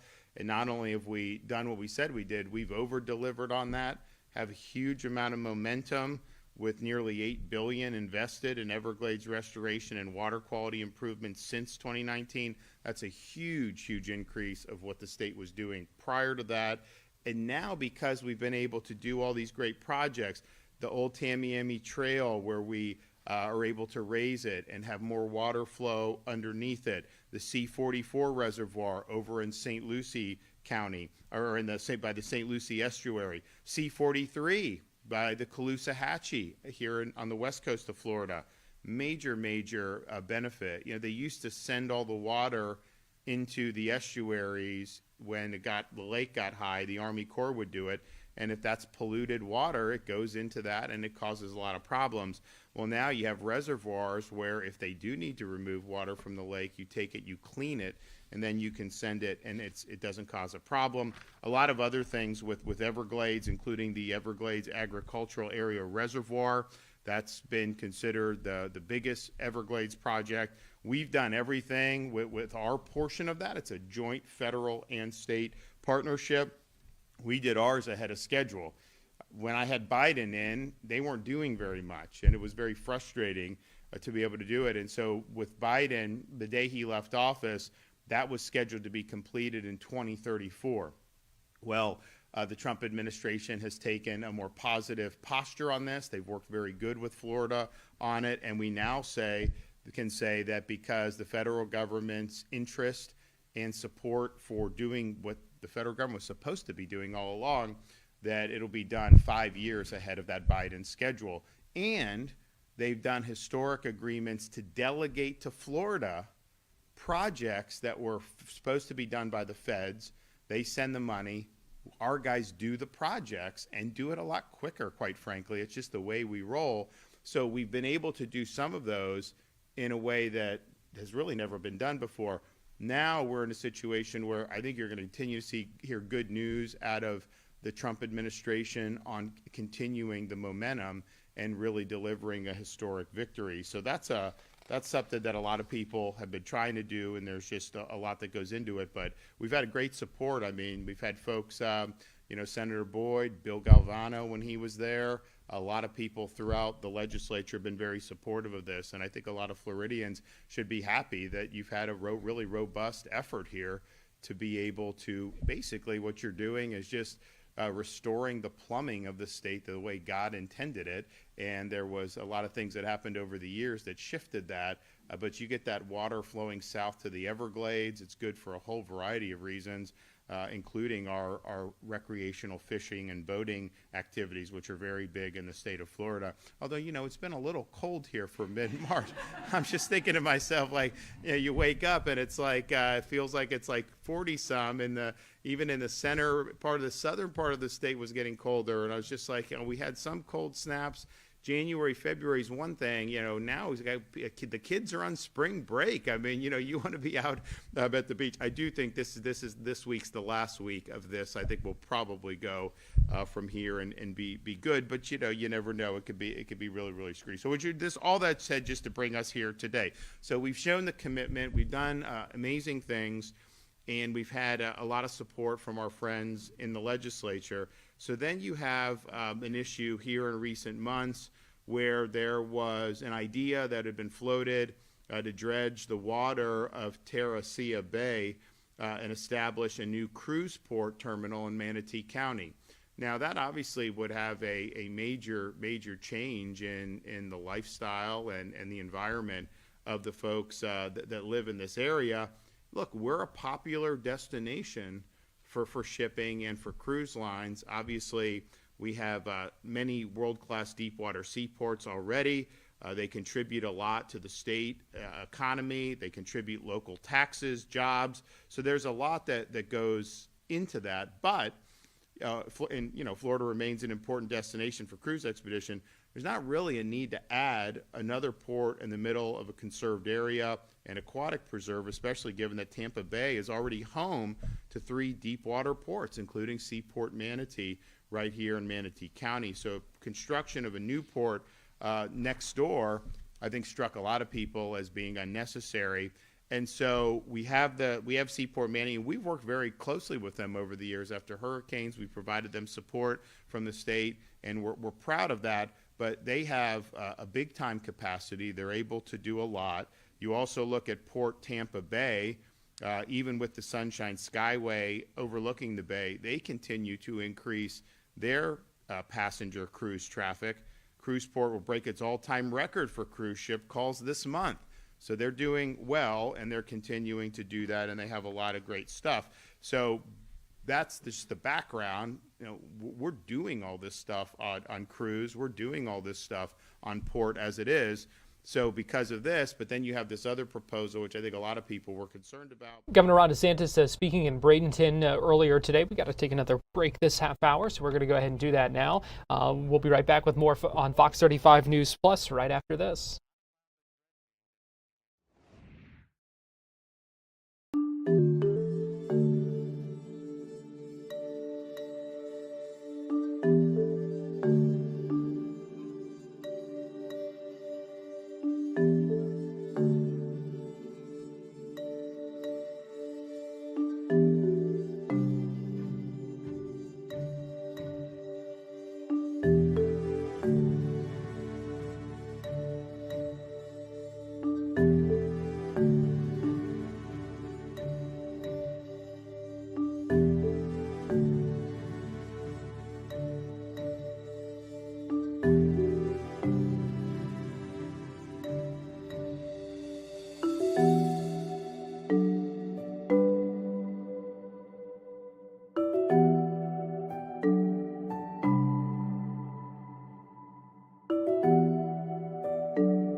Welcome back into Fox 35 News Plus. Want to get you back to this news conference in Bradenton where Governor Ron DeSantis signed a couple of bills there about the natural resources and coastal resiliency as well. Let's go ahead and listen back in ahead of that signing ceremony. Again, this is from earlier this morning in Bradenton. An adjacent property owner. So I'm proud to sign these bills here today. And I'm thankful that our folks worked very, very hard for that. So that's good news. But I'm also excited to be able to say, in addition to signing these two bills, we are going to be able to provide a meaningful update related to the area just north of here, the Sunshine Skyway Fishing Pier in Manatee County. This has been a major place for a lot of people, major iconic fishing spots, one of the world's longest fishing piers. When the new Sunshine Skyway Bridge was built over Tampa Bay, the old bridge was converted into a recreational spot for anglers. And while fishing is a major draw to the pier, it's also a popular recreational spot for photography, kiteboarding, kayaking, and just enjoying the sights and sounds of Florida's beautiful Gulf Coast. Unfortunately, I think as many people know, a portion of the pier was damaged by Hurricane Milton in 2024 and had to be closed. Today, I'm happy to announce that we will be constructing a new pier adjacent to where the pier currently stands on the Manatee County side, and then improving the existing pier on the Pinellas County side to extend its lifetime for another 20 years.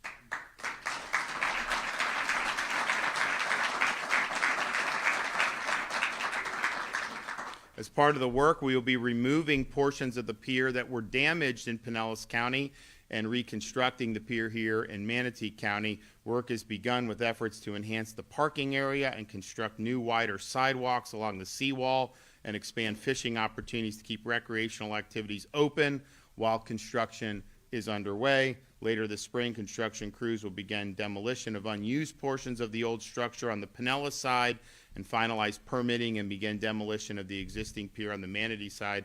Our aim is to have this project completed expeditiously so people can once again enjoy this great recreational attraction. So look forward to that, and I'm glad that we're moving forward with that very quickly. Okay, we're going to hear from our speakers. Then I'll go and sign the legislation. So we'll start with DEP Secretary Lambert. Good morning. Thank you, Governor. I'm Alexis Lambert, and it's my honor to serve as Secretary of the Florida Department of Environmental Protection.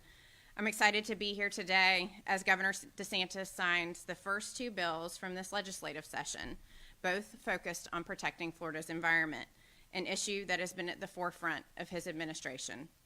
Florida's environment is the heart of our economy, our communities, and our way of life. Healthy waters, thriving wildlife, and accessible parks are not just natural treasures. They drive tourism, create jobs, and support local businesses. With the signing of House Bill 1417, we're updating our laws to allow the department to carry out our mission more effectively and efficiently. We're removing redundant steps in our rulemaking process by eliminating the Environmental Regulation Commission so we can update environmental standards more quickly and with less unnecessary red tape. This legislation allows us to adjust the payment schedule for Title V air permits. This small administrative change is expected to save about $500,000 annually in administrative costs while maintaining the current fee structure for our regulated community. These seem like small changes, but the results are major efficiencies and better protection for Florida's environment. This bill also ratifies a rule designed to restore the Lower Santa Fe and Ichnetucknee rivers in their priority springs by establishing minimum flows and water levels. For more than a decade, we've worked in partnership with the Swanee and St. Johns River water management districts and many stakeholders to make this a reality. Now we can begin the important work of putting these policies into action. We're grateful to our sponsors, Senator Masulo and Representative LaMarca, for their partnership throughout this legislative session. I am also so glad to see the additional protections put in place for Teresita Aquatic Preserve, which is just across the river with the signing of Senate Bill 302. Our aquatic preserves represent some of the most ecologically significant and beautiful natural areas in this state. Teresita Aquatic Preserve was created in 1984 to protect these pristine coastal waters, not just for their aesthetic and their but also their scientific value, so they remain for generations to come. Senate Bill 302 also underscores our commitment to building stronger communities by directing the department to develop guidelines for using nature-based methods to make our coastal communities more resilient to the impacts of storms and flooding. Again, I want to thank the governor and the legislature for supporting this legislation. These bills showcase our commitment to being good stewards of our resources and for doing what's best for our environment and Florida's communities. Thank you. Okay. Jim?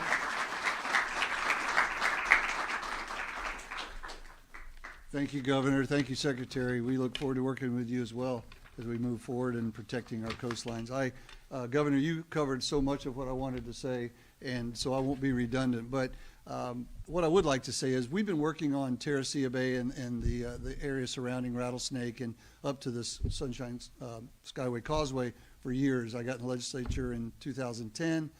Things back then that were important are still important today. We've done seagrass mitigation, we've done clam restoration, we've done some oyster work, and then also trying to protect the waters of our beautiful community. Just look out the window and you can see that we live in paradise. So it's imperative that we protect that coastline. Senator Robinson and soon to be, maybe. Outrun my headlights. I'd like to serve another couple years if possible, but after that, maybe that's prophetic, Will. Representative Robinson and I have worked hard on the Terracea Bay parcel in particular and trying to get some things done out there. Sadly, they didn't come to fruition, and we had another iteration of that a couple years later, but that's been going on for 5 or 6 years. But then when the cruise terminal was kind of started to be discussed, we said this is just something we can't allow to happen in our community and in that particular spot. And as the governor said, there's plenty of cruise terminals around the state and the country that are good, and we support the cruise industry, and I think it's a great way for families and folks to vacation, but just not there. So what we've done today, or what the governor will do today by signing this, is protect that area for generations to come. It's just such a vibrant part of our coastline and just such an area that without protection, who knows what could happen there, but we're gonna stand firm and protect that. I boated those waters as a kid. I remember, and still do, remember Skeets Key and McGill Bay and those things, and probably shouldn't say it in front of law enforcement. We may have camped out there a little bit when we were kids, whether we were supposed to or not, I don't know. But that place has just a really particular interest to me and a real fondness. My family grew up on Terracea Island. My granddad and my grandmom and my parents and my dad and his family grew up there. So the whole area is just super important to us to preserve, and so that's what we're about today.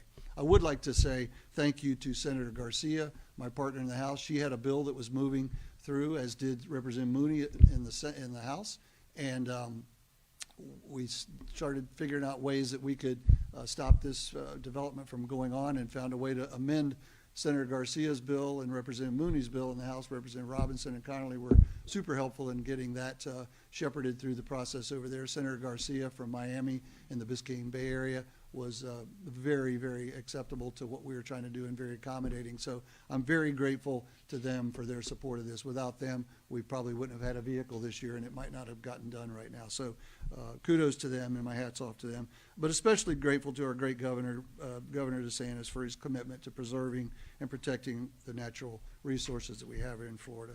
From the Everglades to the wildlife corridor and now Terracea, his record speaks for itself. It's especially meaningful to me, Governor, that you're here today to sign the first bill, I think, of session, Senate Bill 302. So we're very grateful for your leadership and your commitment, not just to our community, but to the state and to the natural resources and the environment that we all enjoy. So thank you all for being here. Thank you, Governor, for making this a priority. We're very grateful. Thank you.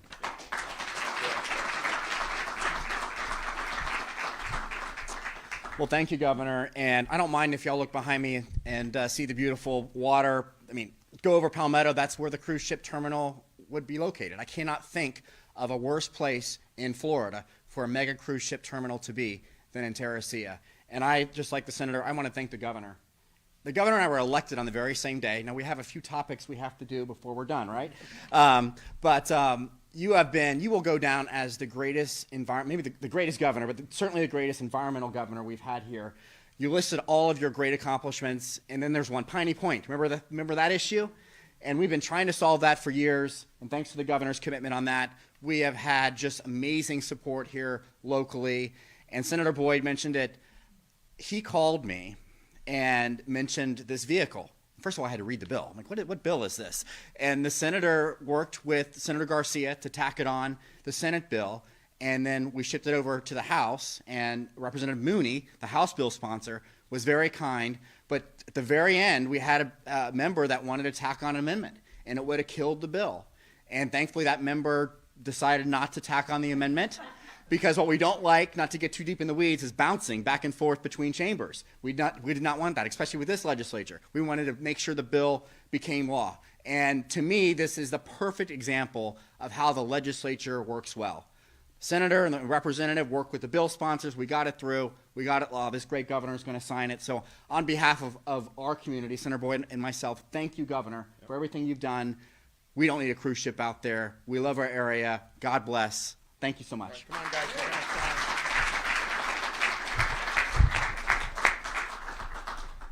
All right.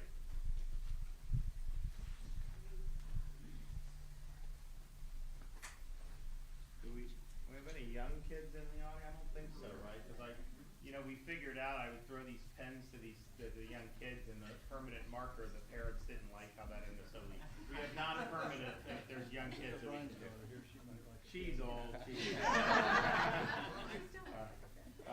All right, so Senate Bill 302, and today is the 19th of March.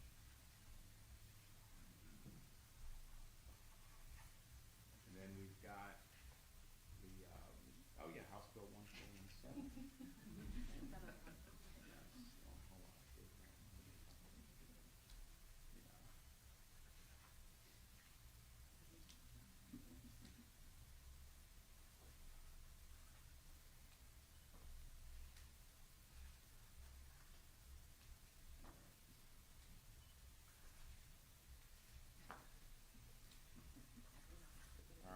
One of these.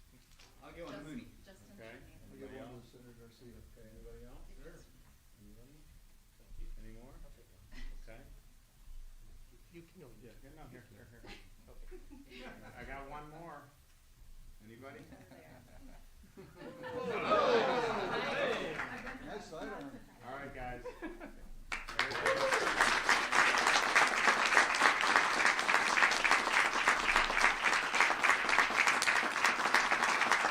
Governor DeSantis signing those two bills into law earlier today in Bradenton. We're going to take a quick break right now here on Fox 35 News Plus, and we'll be right back.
You're watching Fox 35 News Plus, streaming on Fox Local. Welcome back into Fox 35 News Plus. Want to get you back to this news conference earlier in Bradenton. Governor Ron DeSantis just signed a couple of bills, one about coastal resiliency, one about protecting natural resources. Speaks a little while longer and takes some questions as well. So let's go ahead and listen back in. It's like there's a time and a place for that, right? And we want to preserve this. So I appreciate both Jim and Will and everybody involved in the legislature who were able to get this done. You know, the cruise lines, you remember during COVID, CDC shut them down. And first of all, it's like, because they had the one cruise ship that had an outbreak of COVID early. And so, and look, maybe it wasn't the smart thing in those early days for, you know, to go on it. I don't know. I mean, I know there was a lot of fear being put out, but a CDC does not have the authority to close an industry.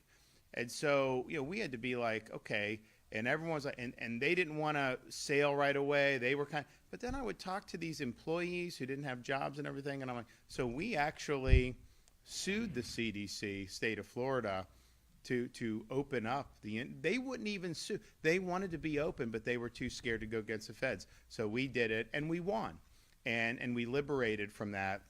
And that took some time, but that was something that was not, it was important for those people's jobs. It was important to make sure the economy went, but it was much more important to me just the fact that, you know, I don't think some random agency should be able to just close an industry just with like the stroke of a pen.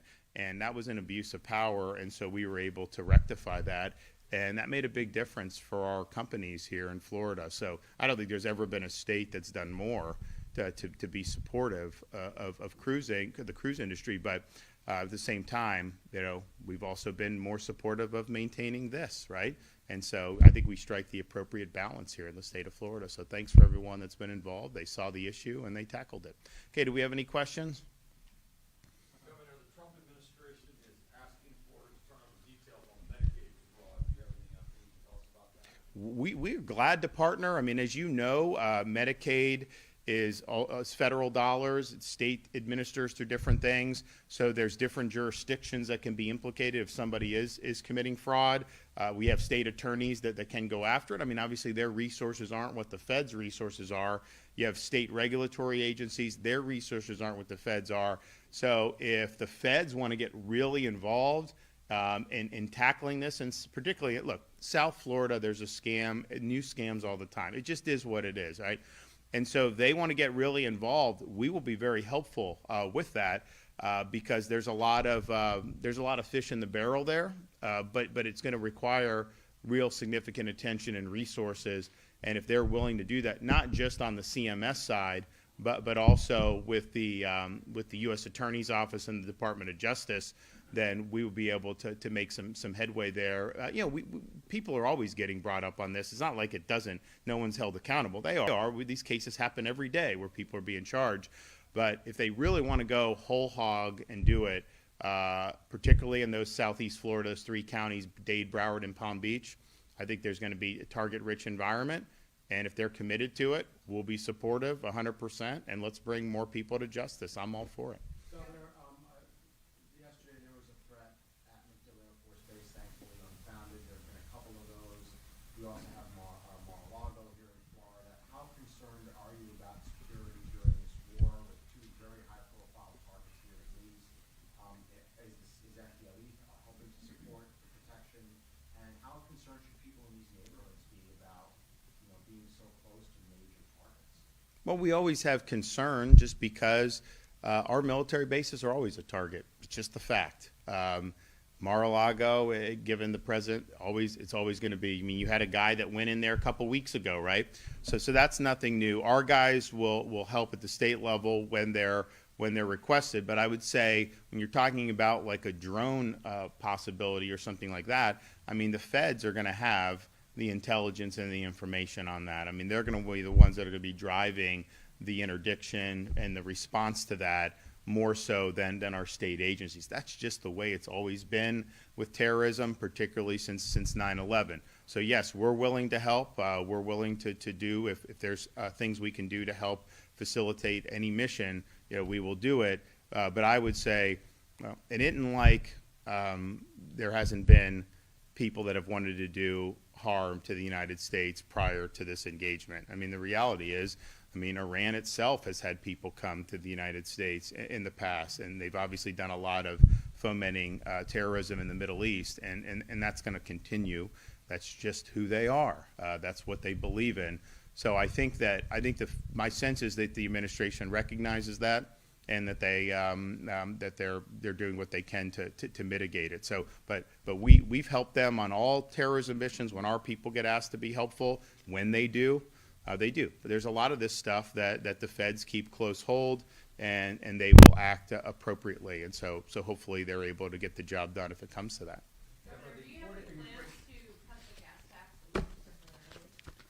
So that would be a legislative thing, but what I would say on this is our ability to influence the fuel prices are really marginal at best. We have done gas holidays in the past. Sometimes the price just gets raised so that the consumer doesn't see any different. I mean, you know, if the gas is $4 a gallon, whether you're paying tax or not, if you're paying $4, that's what people notice, right? And I think when we did it in the past, I think that you just saw, I don't think the consumer really felt relief because of the way the prices fluctuate. And obviously these stations can have some room for playing the joints. I think the ultimate solution is to make sure that you have good markets in energy internationally.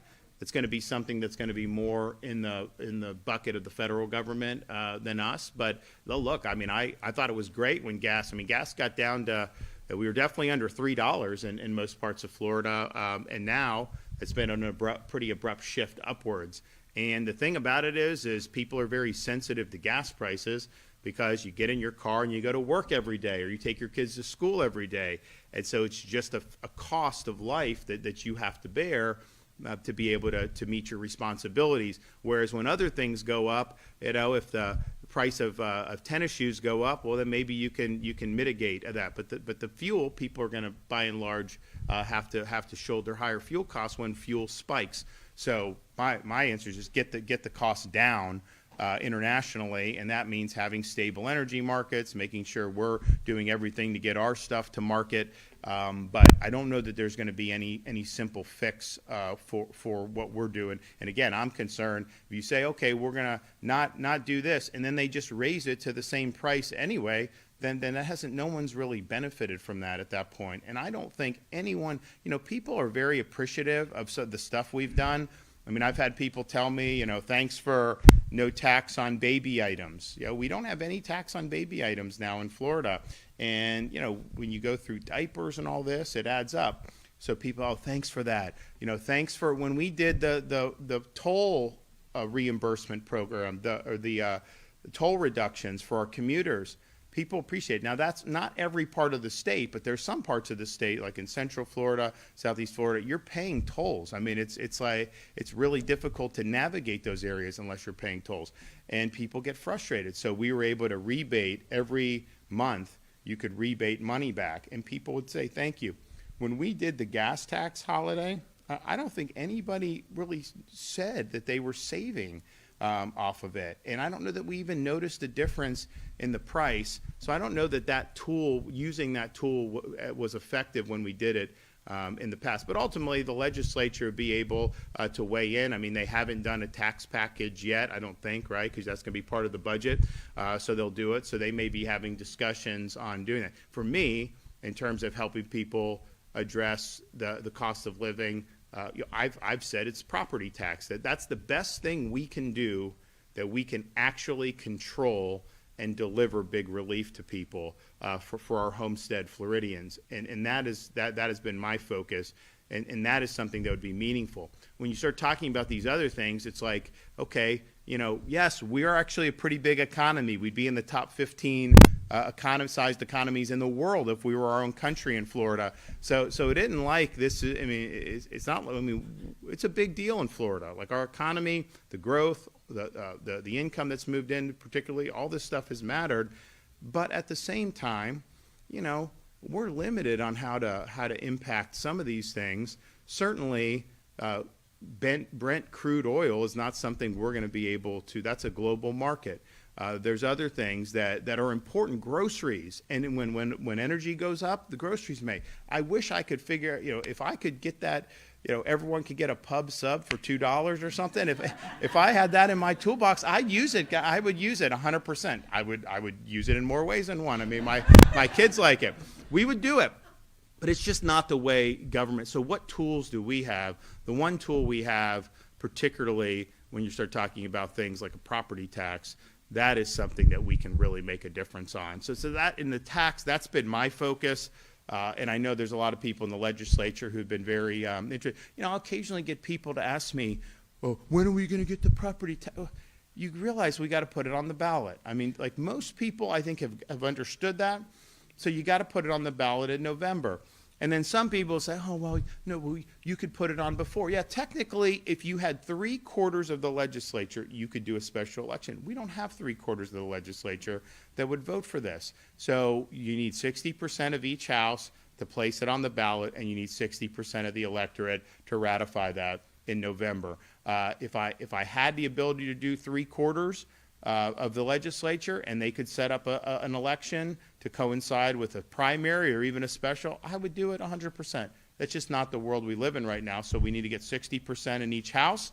And, people say this is the first bill of session. Some people asked me when we were there last Friday just talking about the sign, well, how would you, say grade the session or whatever? Well, this is kind of a rolling process the way they're doing it this year, right? I mean, we're still going to be doing a lot. There's going to be bites at the apple for a lot of different issues, over the next 6 weeks and maybe even beyond that. So we'll see what happens on a whole host of things. But I would just say stay tuned and don't let anyone tell you somehow we're not doing the property tax. So we're gonna be robust. I talked to Senator Albritton, and he agreed. Why would we throw that into this general session when we knew we were going to be coming back for some of these other things anyways? And so I think that was the prudent thing to do, and I'm glad we did it.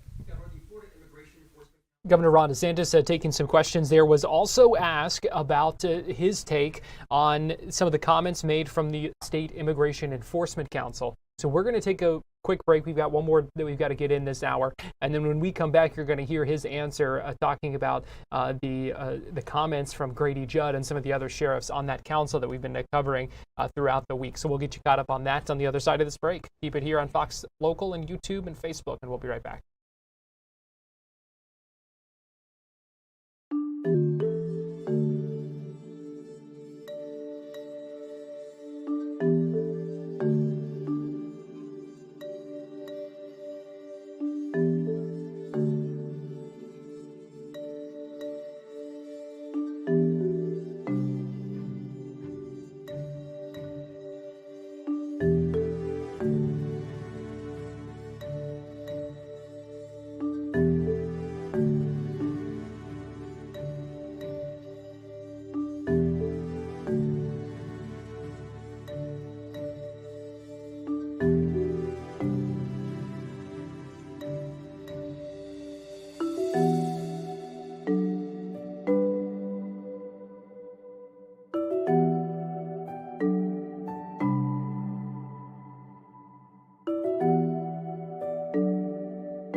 watching Fox 35 News Plus, streaming on Fox Local. Welcome back into Fox 35 News Plus. And get you back to that news conference from Governor DeSantis and play that answer for you about immigration. I want to get you live to Capitol Hill here, where we're hearing from House Democrats talking about the attorney for Jeffrey Epstein, who testified in a deposition today.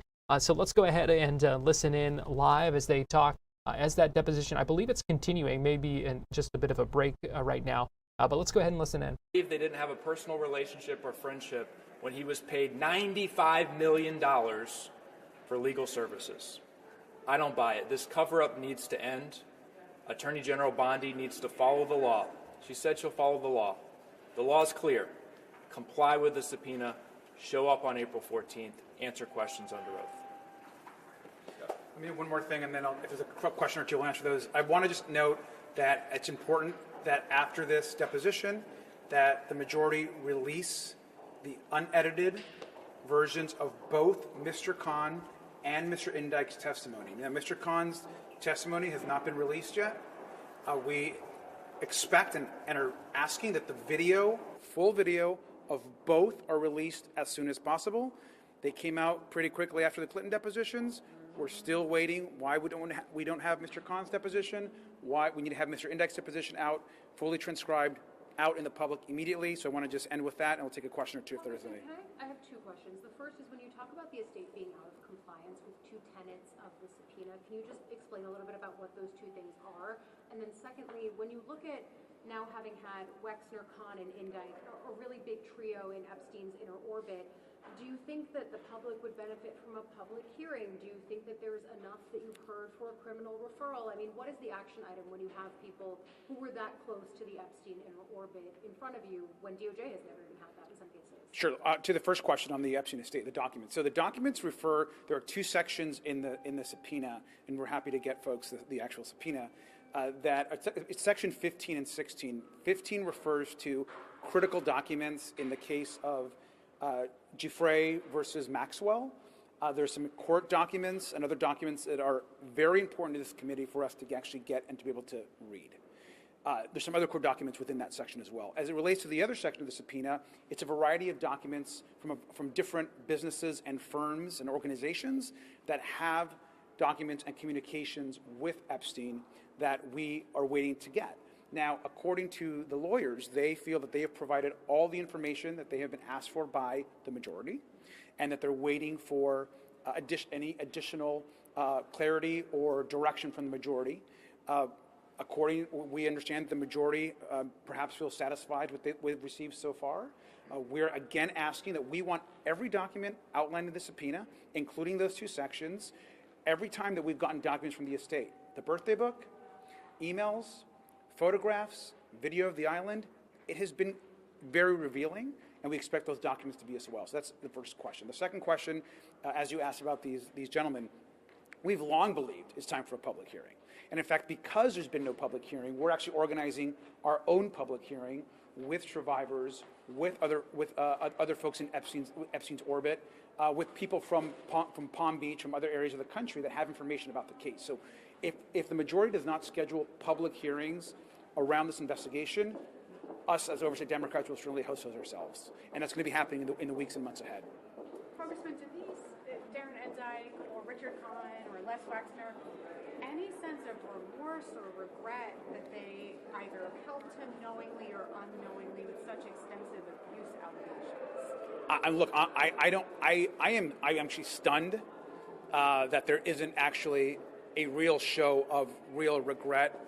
And I think you'll see that in the depositions, in the video, and the transcripts when it comes out. I mean, these are two men that were at the center of Epstein's crimes that facilitated the abuse and rape of women and children. And for there not to be an enormous amount of regret and apology, I think is quite shameful. We'll take one more question. On the Bondi deposition, have you guys spoken with Chairman Comer since last night? He seemed to tell us that he believed he was going to follow through on the subpoena. You all have expressed doubt on whether that will happen. I'm just curious what conversations you've had about him enforcing that and carrying through. Well, I haven't talked to him since last night, but he has said publicly that he intends to enforce a subpoena, and we expect him to do that as well. And so the subpoena is out, It's his job to enforce it. He has said he's going to enforce it, so we're awaiting the deposition with the Attorney General. Right now, April 14th is the tentative date. So thank you all very much. Thank you. House Democrats speaking there in the halls of the Capitol, or the office building there, where the deposition has been conducted today for an attorney of Jeffrey Epstein. You heard some questions as well about the testimony from Attorney General Pam Bondi that they want to hear. We know she's been subpoenaed, and they called on her to show up and testify in front of that committee as part of their probe into the Epstein files. Now, since that has wrapped up, and that was live, by the way, I do want to get you back to this news conference earlier today in Bradenton. What we're about to hear is Governor DeSantis's response to some of the comments that we've been following this week from Polk County Sheriff Grady Judd, some of the other law enforcement leaders from the state who are part of the State Immigration Enforcement Council, that it's their job to provide some feedback, some ideas, and recommendations to the state when it comes to the immigration enforcement policy here. One of the things that came up earlier this week was a focus and a path forward, and a discussion about that. And what we heard from Sheriff Grady Judd in that meeting, and also in a news conference that he held the next day, which we did bring live to you here on Fox Local, he said that there needs to be a priority and a focus on deporting illegal immigrants who have criminal records, who are here committing crimes. He said that there are many here who may have come to the country illegally or are here illegally now, but are building a life for themselves, contributing to society, contributing to the community, and that his belief is that there needs to be a path forward for those people. There's that idea has gotten some pushback from some, including Jacksonville Sheriff T.K. Waters, who pushed back against the comments from Grady Judd, the State Attorney General James Uthmeyer, who pushed back on that. And you're also going to hear some pushback on that from Governor Ron DeSantis when he was asked about that at the news conference earlier today. The sheriffs and some of those law enforcement leaders from the council say they are drafting a letter to send to leaders in Congress and also to the Trump administration, kind of emphasizing this belief that practically and also what he said is it's just the right thing to do to focus on those who are criminals and not those who are not criminals. So this was the governor's response. He's about to be asked about that, and then here's what he says. The Florida Immigration Enforcement Council met this week. You know, they made headlines when they said they're contemplating sending a letter to the president and congressional leaders regarding emphasizing only deporting violent, undocumented immigrants. Grady Judd said when it comes to immigration, one size doesn't fit all. Where do you stand on that? I stand with following Florida's policies, which has said you can't have a situation where Biden can bring in 10 million people and then we're not allowed to remove them back to their home country. This idea that unless you're an axe murderer, you should be able to stay, that is not consistent with our laws, and it's also not good policy. You know, we have different people that are victimized by illegal aliens every day in this country. Not all of them have criminal records at the time. In fact, probably most of them don't. But under some view, it's like, okay, yeah, you come illegally, and then you stay until you commit a really violent crime. That just doesn't work. It's incoherent. It's not what the president ran on. And so to send a letter to him asking him to go back on his campaign policies, I would not advise that to be done. I think the way that we've done it in Florida is a whole host of things, but working with the federal government to help bring more removals to bear when they had limited resources. They have more resources now because they got an influx of money, and so you'll be seeing some of that, I think, in play in Florida as well as up across the country. We've got to do that. But then what we've also done in Florida, we've done things to deter people from coming here illegally. You know, Florida has been a top destination for decades for people coming. Well, now what have we done? We've done things like, say, no ID cards, no driver's license for illegal, no, the employment verification. All these different things that have been done have created a situation where, if you're here legally, fine. We don't control that either, by the way. I mean, because some of the stuff that the federal government's doing, for years they've been doing it, bringing in some of these people on visa to undercut America. I don't support that either. But the reality is as a state, if the feds give you this, then it is what it is for us. So we can advocate a different direction. But when you're not allowed to even be here, why would we want to create a situation like California where you get everything paid for being here illegally? They tax their own people more to pay for benefits for people who are in the country illegally. I think it's insane what they've done. So Florida's approached it in the right way. The state, obviously, when you don't have a federal partner like under Biden, you have big limits on what you're able to accomplish. And so I think that when the president got in the office again, remember, I called the special session of the legislature to make sure that our state and local were assisting, with these important federal efforts, because I knew even Republican sheriffs, even people in police who are Republican, not everyone agreed with participation, and I respect that. But I also know my job as governor is to do what's best for the people, not what any one person who gets elected in one county thinks. I've got to make sure that we're doing the best policy for the state of Florida. We've now set the standard, and so people like Tom Homan, who does Tom cite as the way to do this? He cites Florida. He cites Florida without hesitation. He cites Florida. So we've got to keep the momentum going. We certainly don't want to backtrack on this. Now, as part of our efforts over my tenure, we've done a lot, and it doesn't get a lot of attention because when you're successful, people don't realize that it's being done. But we have surged maritime assets in the southern part of Florida around, it doesn't affect this part of Florida as much, but the Keys, big time, of these boats coming with illegals.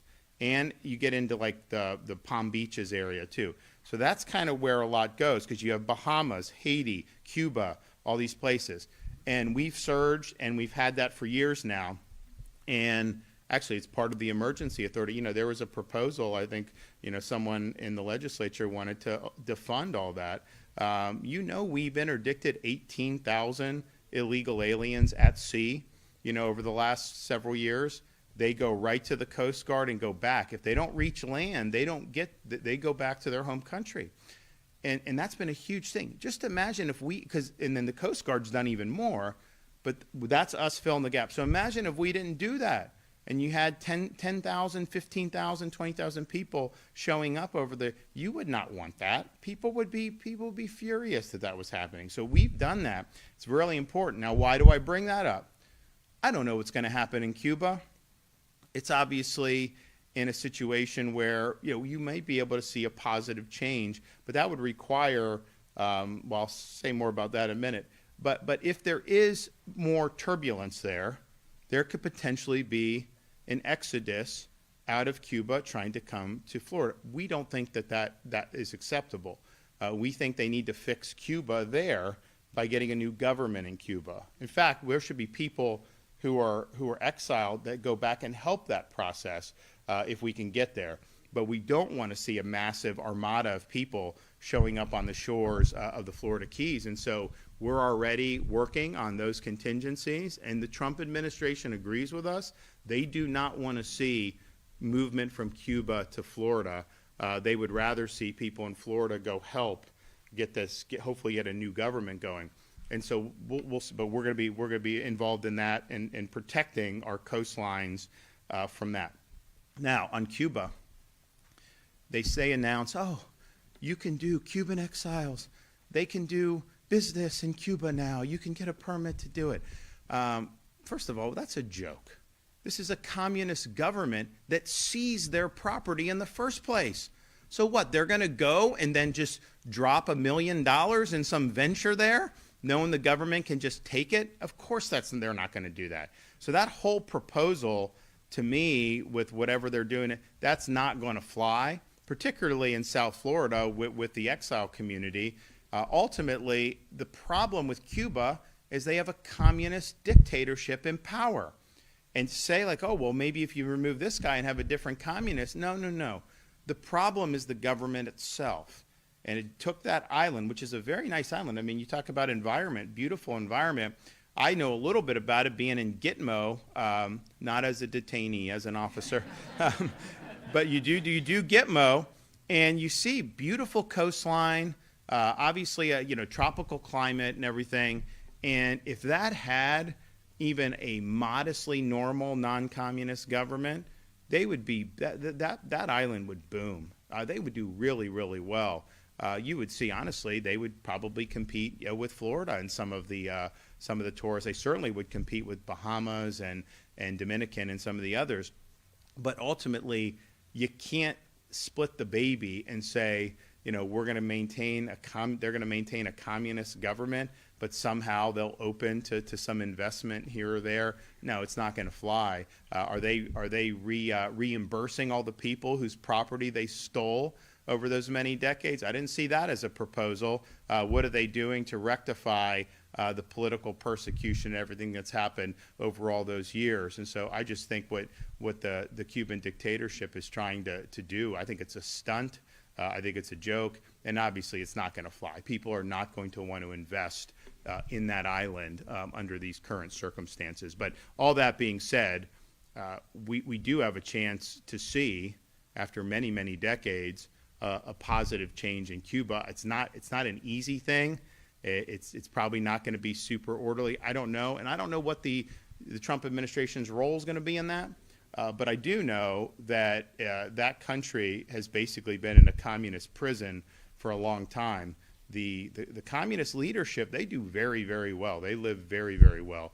Everybody else, it's almost like the Stone Age. You go back 70, 80 years, and the quality of life hasn't improved at all. And that's purely a function of the ideology of the government. That's one of the reasons why we're probably the only state in the country, or certainly the first, to do instruction in schools on the failures of communism. And, there's some people prattle in the media, oh, Florida's doing this, Florida's doing that. Florida's telling the truth. We're telling the truth, and it may hurt some people's ideology, but we're telling the truth because it's important to tell the truth.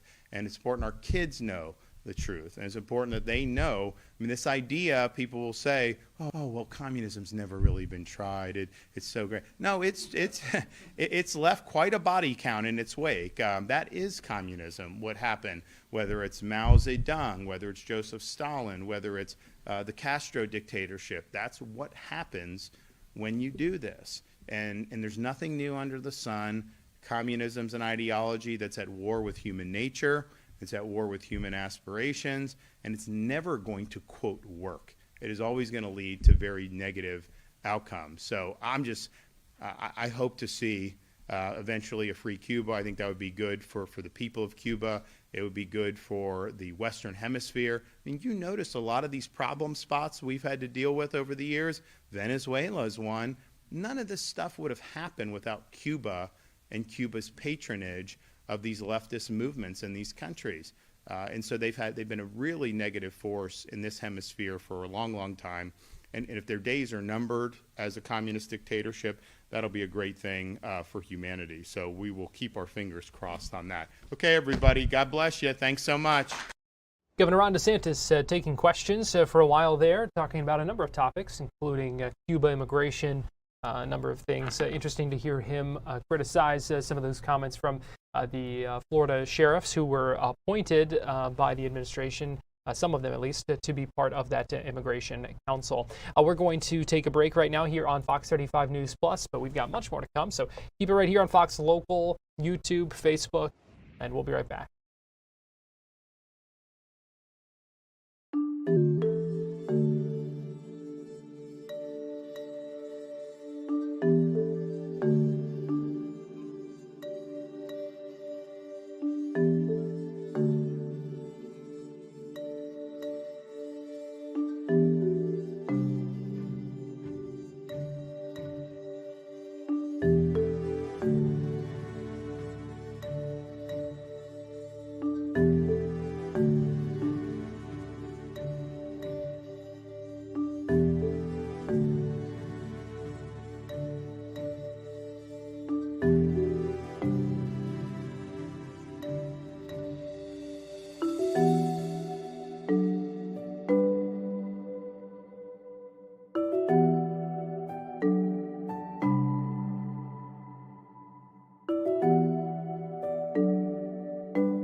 You're watching Fox 35 News Plus, streaming on Fox Local. Welcome back into Fox 35 News Plus. I'm Garrett Weimer, and thanks for joining us on this Thursday afternoon, live on Fox Local, YouTube, and Facebook. And we'll give you a live look right now along International Drive, where at the Orange County Convention Center this weekend, big event, MegaCon Orlando, expected to bring tens of thousands of folks to that I-Drive corridor for a number of things, including guest appearances, panels, photo ops, gaming things, all kinds of opportunities at the huge convention that is going on. It begins 4 o'clock this afternoon, runs to 9 o'clock tonight, and then 10 to 7 Friday, Saturday, and Sunday. So a lot for fans to look forward to. We had the chance to speak with the Vice President of Fan Expo HQ, who joined us earlier, spoke to Fox 35's Aaron Page, telling us more about what we can expect this weekend at MegaCon. It's grown. I think we have one of the largest artist alleys at any pop culture convention. We're on the West Concourse now, and we're taking up sort of 85-90% of the West Concourse. So it is one of the most signature, largest events in the pop culture convention universe, which is very exciting for Orlando. And touch up on that. What does it mean exactly for Orlando to host something of this scale? Well, we're so lucky to have such incredible partners like Visit Orlando, like the Orange County Convention Center, because it's helped us to grow this event to have a really significant economic impact. I mean, everyone around this campus area of the Orange County Convention Center feels it. The restaurants, the hotels, and of course the center as well. But it also brings a really great cultural energy to the destination as well. I mean, everyone is a fan of something, and this is all about making dreams come true, celebrating pop culture to the fullest. So not only is there an economic impact, but also I think a really positive cultural impact as well. What's new or different about it this year that fans should know about? Well, we have some amazing celebrities coming to the show. We're excited to have John Cena with us. Orlando Bloom's going to be here. We're also celebrating the 25th anniversary of Lord of the Rings, and all 4 hobbits are going to be here to meet with their fans. And they're also doing a second breakfast, which is a special event that's happening on Sunday. I always encourage everyone to head to MegaConOrlando.com, which is our website where you can find all the layers of things. There is just so much going on at MegaCon. You really have to head to that website to catch up on everything that's happening. How do you decide which celebrities and creators to bring into your event each year? Well, I mean, again, it's exciting to have some key anniversaries, so that is sometimes a draw. We listen to the fans and who they want to meet, and also there's just those iconic movies and shows that we want to really celebrate. So I think it's a collection of so many different things that go into a melting pot and kind of converge in what we think continues to be some of the best guest lists that we've ever had. Well, let's talk cosplay. Cosplay is a huge part of MegaCon, and what stands out this year or compared to other years from what you've seen? Well, I think anime is really huge. I mean, we saw the success of K-pop Demon Hunters at the Oscars, of course, and we've seen the success of that show overall. But I think anime is a huge new genre that is a bit of a juggernaut in our world. So we see lots of anime cosplay. But beyond that, I mean, you also see the traditional Spider-Man, Wonder Woman, Superman. It's really, cosplay is a fantastic way that people celebrate the characters and come together as a community, take photos of each other and celebrate their creativity. But I also like to remind people that you don't necessarily have to wear a costume to come to MegaCon, but it is certainly a way that a lot of our attendees celebrate and get in the spirit.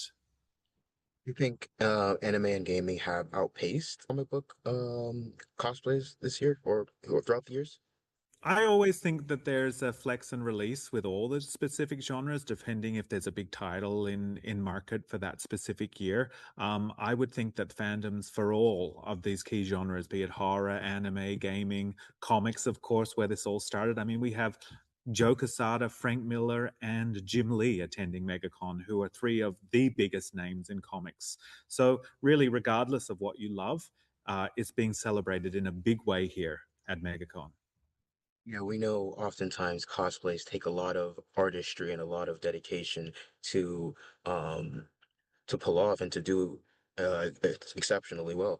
Um, how important is this event, in your opinion, for local artists and small businesses? Well, I think this MegaCon can make someone's year for a number of reasons. First of all, it's a great opportunity financially for a lot of our small artists to sell their wares, and big retailers, and we have some big corporate sponsorship as well.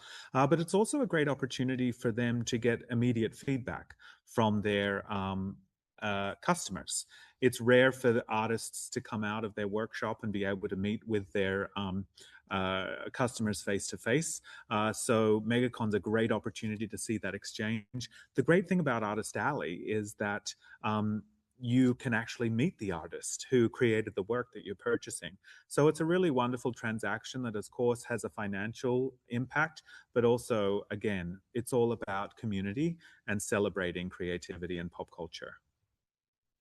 And with crowds this size, what goes into making sure everyone stays safe during this time?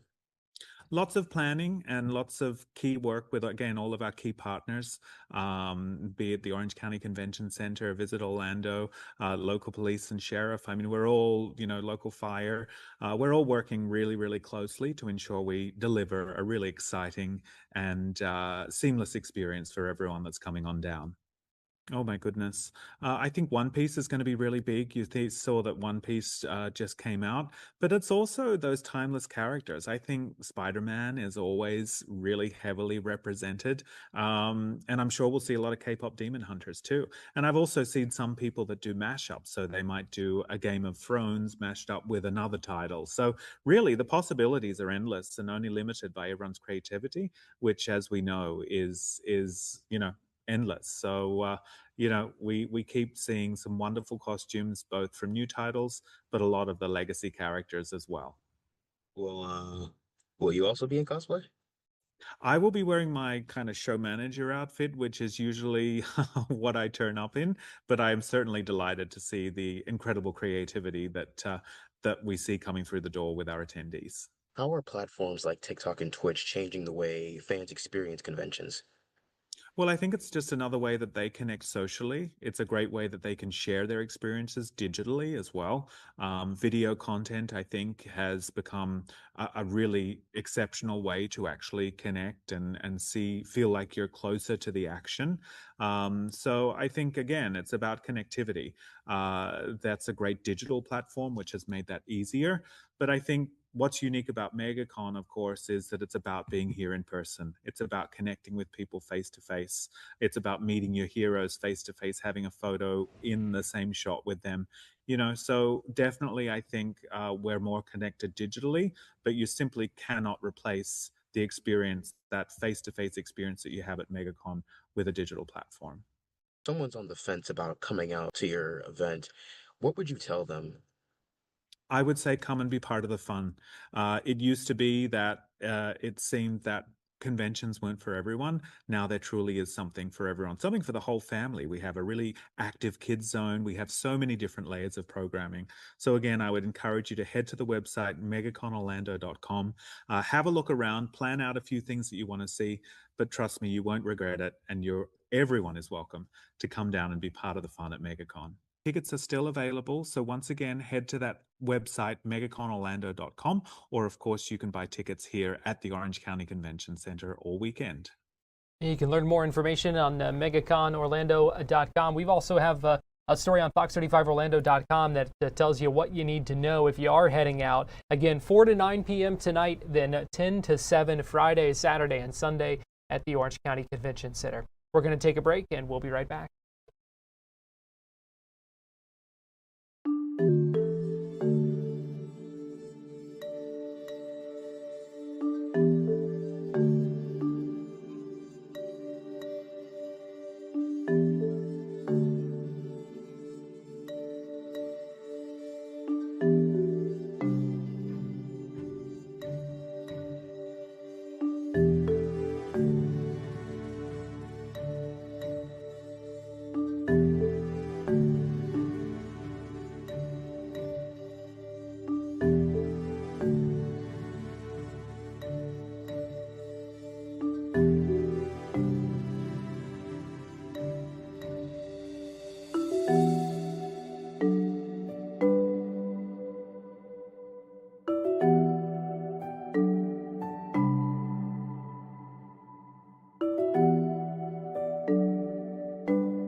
watching Fox 35 News Plus, streaming on Fox Local. Welcome back into Fox 35 News Plus. I'm Garrett Weimer. Thanks for joining us on this Thursday afternoon, live on Fox Local, YouTube, and Facebook as well. We heard an update earlier today from the Pentagon talking about the status of Operation Epic Fury.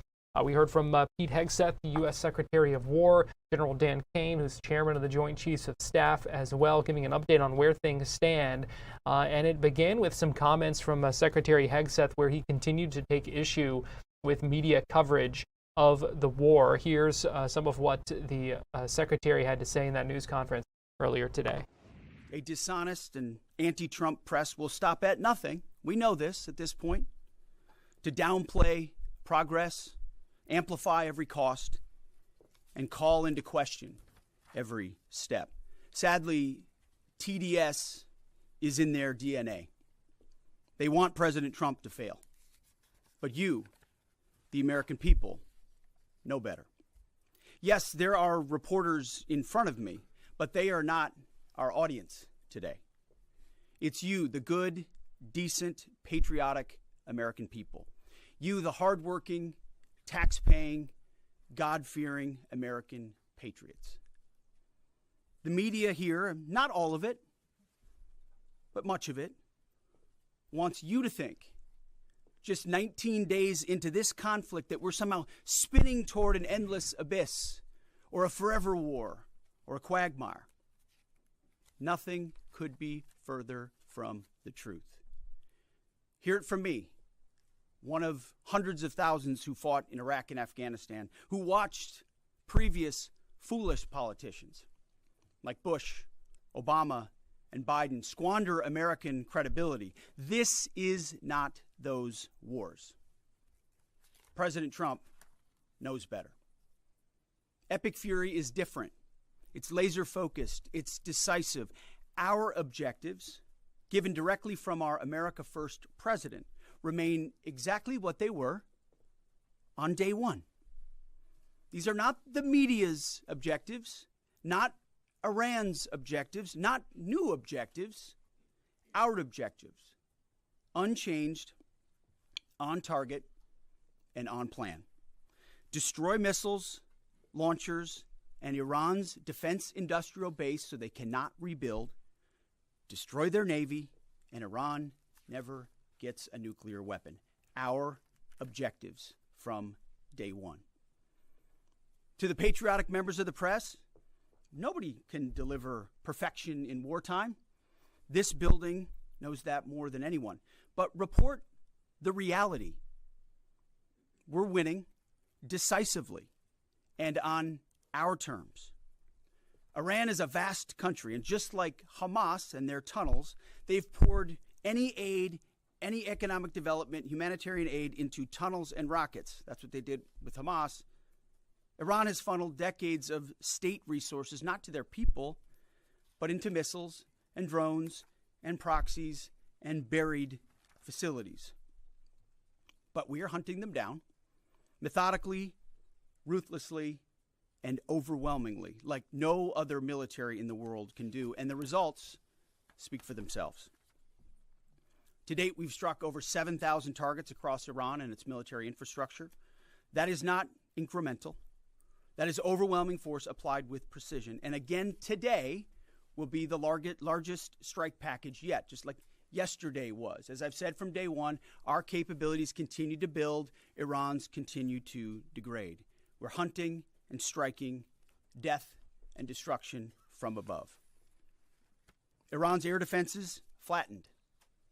Iran's defense industrial base, the factories, the production lines that feed their missile and drone programs, being overwhelmingly destroyed. We've hit hundreds of their defense industrial bases directly. Their ability to manufacture new ballistic missiles has probably taken the hardest hit of all. Ballistic missile attacks against our forces, down 90% since the start of the conflict. Same with one-way attack UAVs. Think kamikaze drones, down 90%.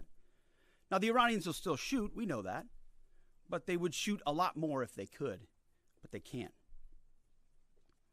The last job anyone in the world wants right now?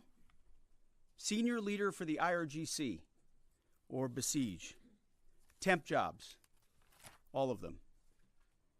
And to borrow a page from Admiral Ernest King in World War II, we've decided to share the ocean with Iran. We've given them the bottom half. We've damaged or sunk over 120 of their Navy ships, with battle damage assessments pending for many more. See, oftentimes we have to wait a few days on battle damage assessment to get the real number.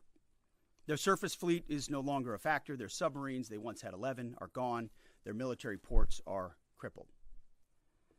Iran has terrorized the United States and our interests for 47 years.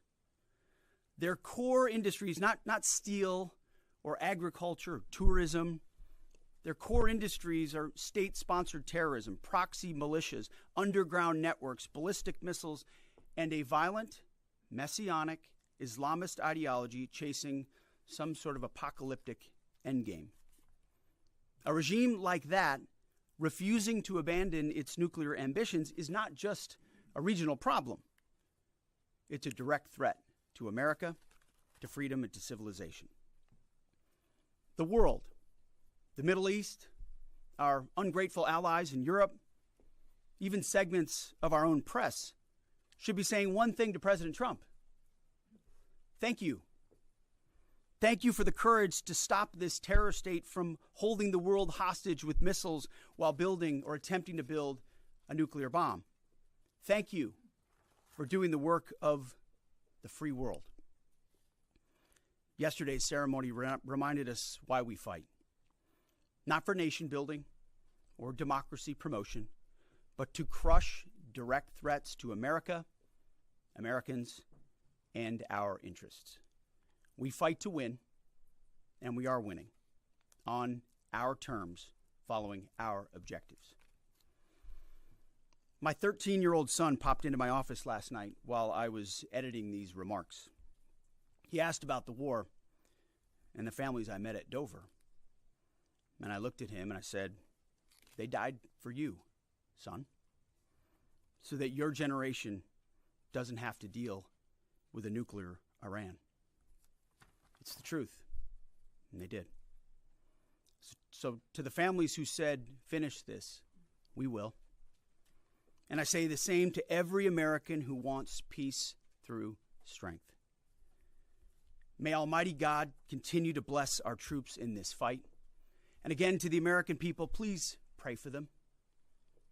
Every day, on bended knee, with your family, in your schools, in your churches, in the name of Jesus Christ. To the troops, keep going, and Godspeed. Over to you, Mr. Chairman. Thank you, Mr. Secretary. Ladies and gentlemen, good morning, and thank you all for being here. I also had the honor yesterday, as the Secretary said, of traveling up to Dover with the President to welcome home our six fallen. It was an honor and a privilege for me to be there and to say thank you to their families. And I want to mention their names this morning. From the 6th Aerial Refueling Wing out of MacDill Air Force Base, Florida, but stationed as part of an active associate unit at Birmingham, Alabama, Major Alex Klenner, John Alex Klenner, Major Ariana Savino, she was posthumously promoted from captain to major, and Technical Sergeant Ashley Pruitt, the boom operator on that crew. From the 121st Aerial Refueling Ring, Ohio Air National Guard out of Rickenbacker Air National Guard Base in Columbus, Ohio, Captain Seth Koval, Captain Curtis Anks, and now Master Sergeant Tyler Simmons, who was also promoted in the boom operator on that crew. To a person and every family member I spoke with yesterday, they all shared that their family members loved serving, they loved being part of a great team and a crew, and they loved airplanes and aviation. Our nation's tanker crews really are unsung heroes, incredible warriors who put their lives on the line so we can continue to take the fight to an enemy. I've personally witnessed their courage and tenacity many times, from the morning of September 11th, where they answered my call for some help, to the skies over foreign countries where they've come forward out of their safe tanker track to give me gas when I simply could not leave a ground force that was engaged in a firefight. They've answered the call and come forward time and time and time again. I'm filled with incredible pride and gratitude for all that the tanker crews do, our pilots, our boom operators, and the maintainers. And to the families of our 6 fallen, know that we share your grief. Our nation will never forget their sacrifice, and we will never forget their names. Our entire joint force mourns with you today, and will continue to remember their incredible gift of a great example for all of us.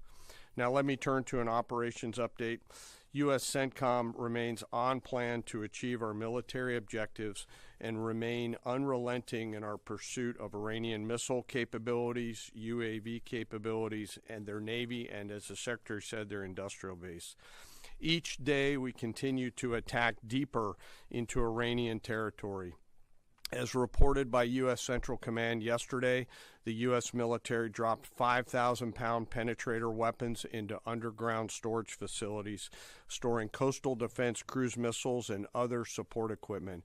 These weapons are bespokely designed to get through concrete and/or rocks and function after penetrating those barriers. We continue to hunt and kill mine storage facilities and naval ammunition depots. We continue to hunt and kill afloat assets, including more than 120 vessels and 44 mine layers, and the pressure will continue. We're flying further to the east now and penetrating deeper into Iranian airspace to hunt and kill one-way attack garrisons, destroying Iran's ability to project power outside of its borders. The A-10 Warthog is now in the fight across the southern flank and is hunting and killing fast attack watercraft in the Straits of Hormuz. In addition, AH-64 Apaches have joined the fight on the southern flank, and they continue to work on the southern side, and that includes some of our allies who are using Apaches to handle one-way attack drones. In Iraq, AH-64s have been striking against Iranian-aligned militia groups to make sure that we suppress any threat in Iraq against U.S. forces or U.S. interests. And we remain focused on pursuit of any platform that Iran could field to harm Americans or our partners. Last Friday, Admiral Cooper and the CENTCOM team conducted precision strikes against more than 90 targets on Karg Island, which included all of their military-only infrastructure, which included air defenses, naval base, mine storage, and deployment facilities. And as the Secretary mentioned, we continue to strike against Iran's defense industrial base and will continue to do so. Today, I want to continue my theme of talking about members of our incredible joint force. Today, I want to talk about some exceptional airmen who are engaged in the fight daily.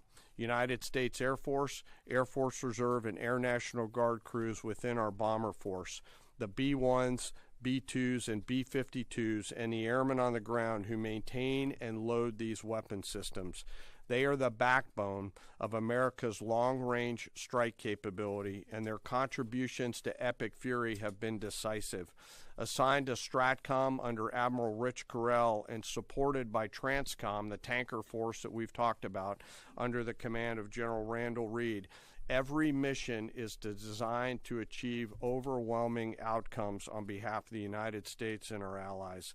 Last weekend, I had the chance to go out and see some of our deployed bomber forces, the B-1 and B-52 crews, and I had a chance to sit down with some young aviators and maintainers and ask them, how do you feel? Tell me about your typical day. And these are crews comprised of between 2 and 5 airmen, 2 on the B-2s, 5 on the B-52s, and 4 in the B-1s out there. Some of these Americans are in their early or mid-20s, and we give them the gift of this incredible responsibility, hundreds of thousands of pounds of aircraft, and they take off and go do our work as required. Their mission actually begins the day prior when they're given a target or a bunch of targets, and they begin to study those targets, look at what are the effects required. Some of the updates from the chairman of the Joint Chiefs of Staff and the Secretary of War speaking at a news conference earlier today. We're going to go ahead and take a quick break right now here on Fox 35 News Plus, and we'll be right back.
watching Fox 35 News Plus, streaming on Fox Local. Welcome back into Fox 35 News Plus. I want to get you to the Senate floor in Washington, D.C. We're hearing some debate between Alyssa Slotkin, a Democrat from Michigan, and Bernie Moreno, who you saw a minute ago, a Republican from Ohio, debating funding for the Department of Homeland Security. Let's go ahead and listen in. Envoy, so we can actually make some decisions.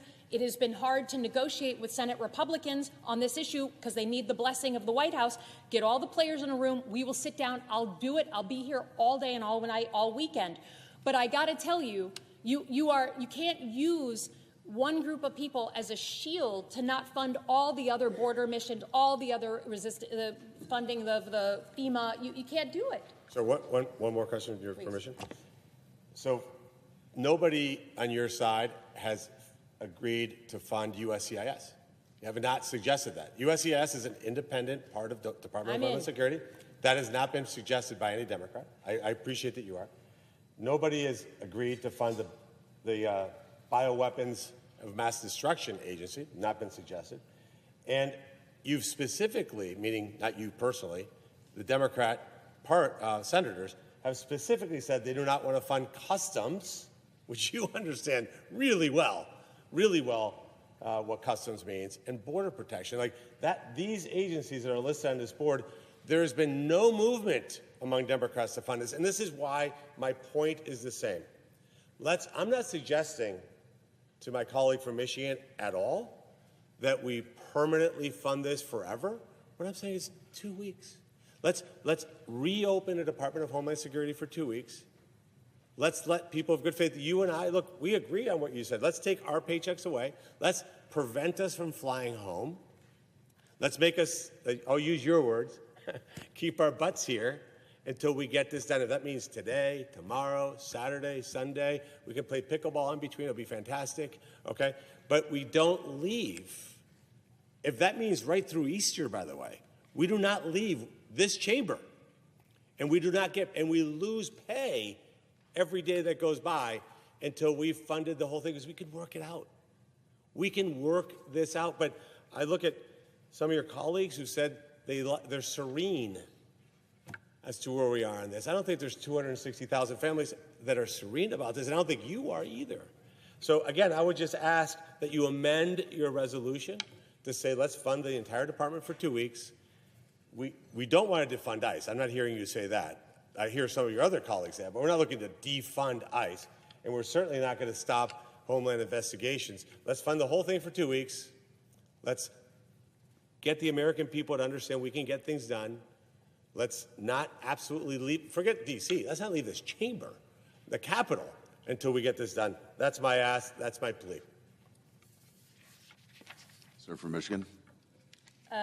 I ask unanimous consent that the Senate proceed to the immediate consideration of Calendar 362 S4127, that the bill be considered read a third time and passed, and the motion to reconsider be considered made and laid upon the table. Is there objection? Mr. President? Senator from Ohio is recognized. Reserving my right to object, just to be clear what was just proposed. What was just proposed is to fund just TSA. Nothing else. Nothing else. And what's wrong with that, in case you didn't hear the peanut gallery, what's wrong with that is that there's hundreds of thousands of other government employees who, for no fault of their own, they did nothing wrong. They didn't do anything to do with what happened in Minneapolis. No role in that whatsoever. They go to work every day, doing the best they can to keep us safe. Mr. President, yesterday, for the first time in my life, I attended a dignified transfer ceremony in Dover. I'm thinking to myself, these 3 Ohioans, what did they die for? They died to preserve freedom for us. They didn't ask any questions. They went willingly. They volunteered. Can we honor their sacrifice by saying, do the right thing? Fund the Department of Homeland Security for 2 weeks. Senators, stay here without pay, not held pay, docked pay, because we haven't done our job. Article 1, we are the power of the purse.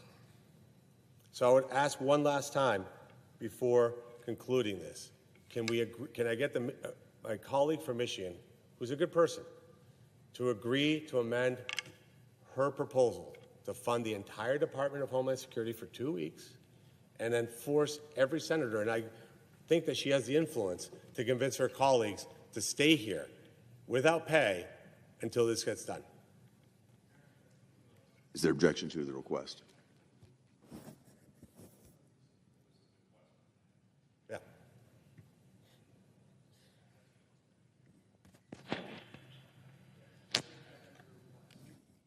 I repeat, is there an objection to the request? Yes. I object. I don't. The objection is heard. Is there an objection to the original request? I, with a broken heart, object. And we did not do the right thing for the American people today, Mr. President. It's a shame. Politics got in the way of helping working Americans. It's a disgrace. The objection is heard.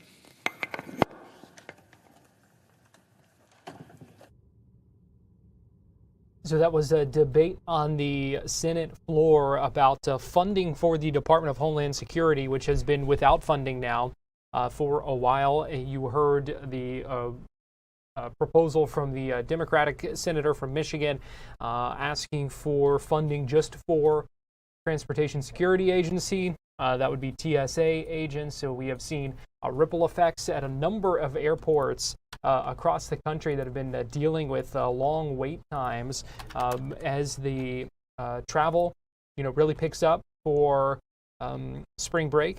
Now, thankfully, we've not seen too long of wait times at most of the time at Orlando International Airport. Right now, are looking at 8 to 12 minutes for gates 1 to 59, 11 to 15 minutes for gates 70 to 129, and then those Terminal C gates 18 to 22 minutes right now.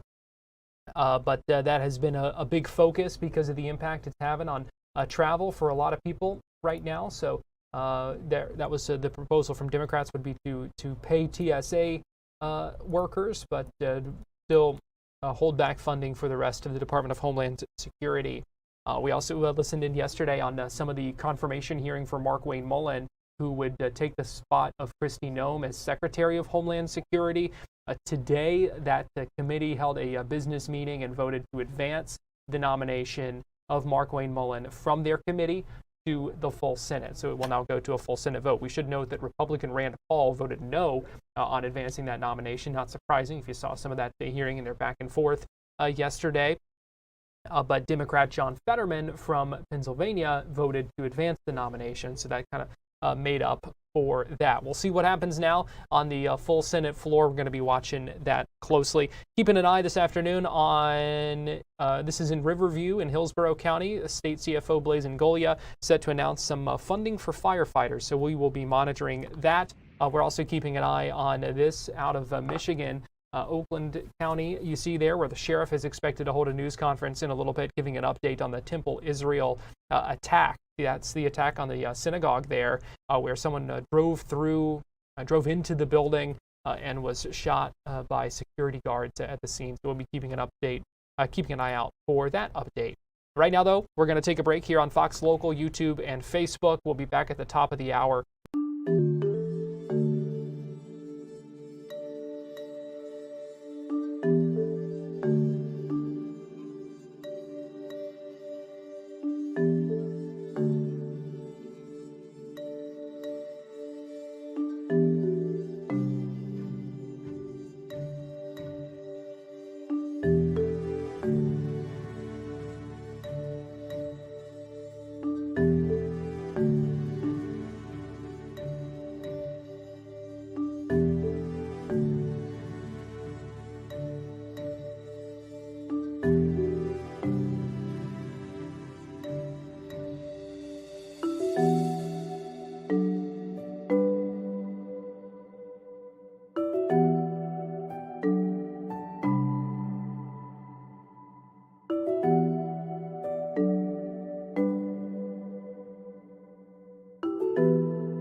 Florida Live starts now.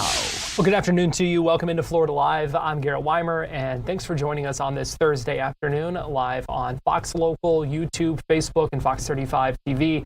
We appreciate you joining us today. It's been a busy day if you've been with us on our live streaming coverage for the last 3 hours, and we've got much more to come over this next hour together. In fact, I want to let you know a little bit of what you can expect here.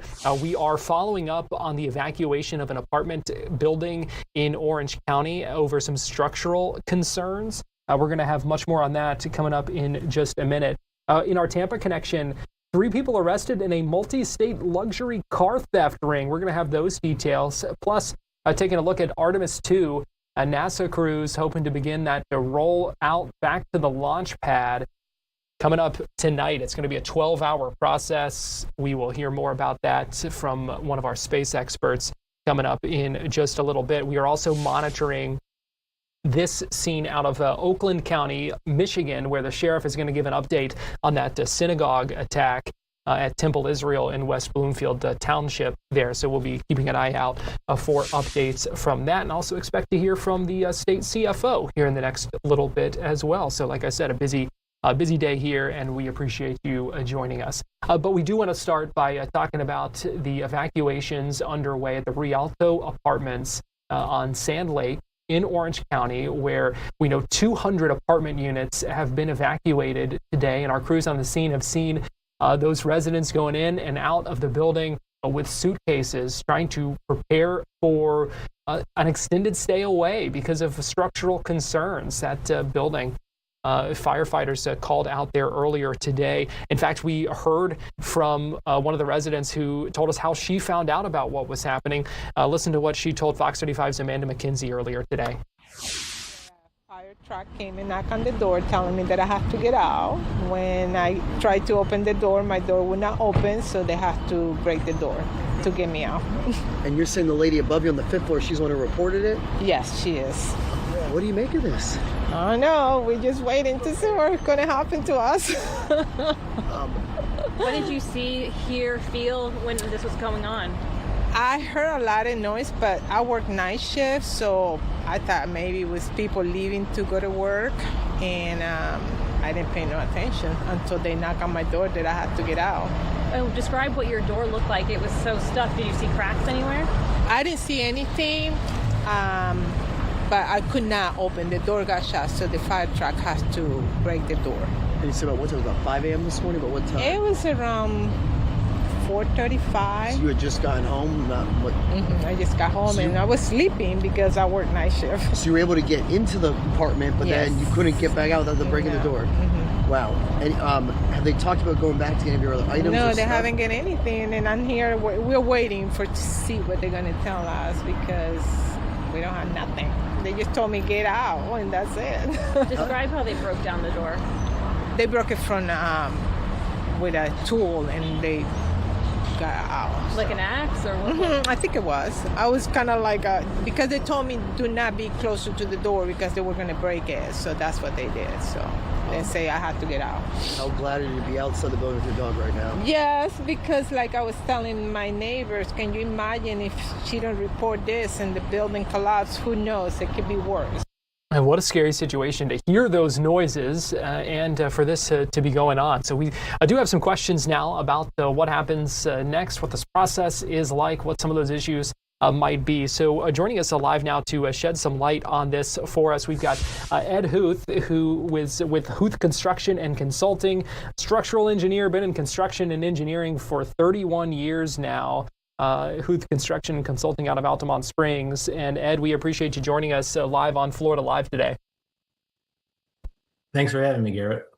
So first, I just want to get your thoughts as an expert in this kind of thing. I know you've served on condemnation boards before. So when you hear about something like this, in this situation in Orange County, what are some of the first things that cross your mind as a structural engineer?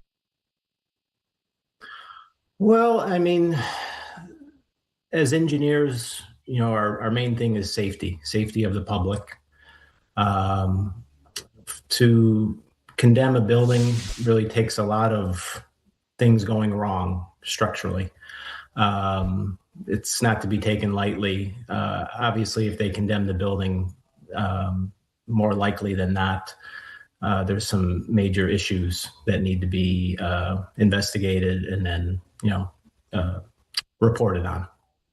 How does something like this get to this point to where there clearly is something potentially imminently wrong, to where neighbors were hearing these noises, and seeing some issues that, we heard the woman say she couldn't even open her door anymore. How does something get to that point?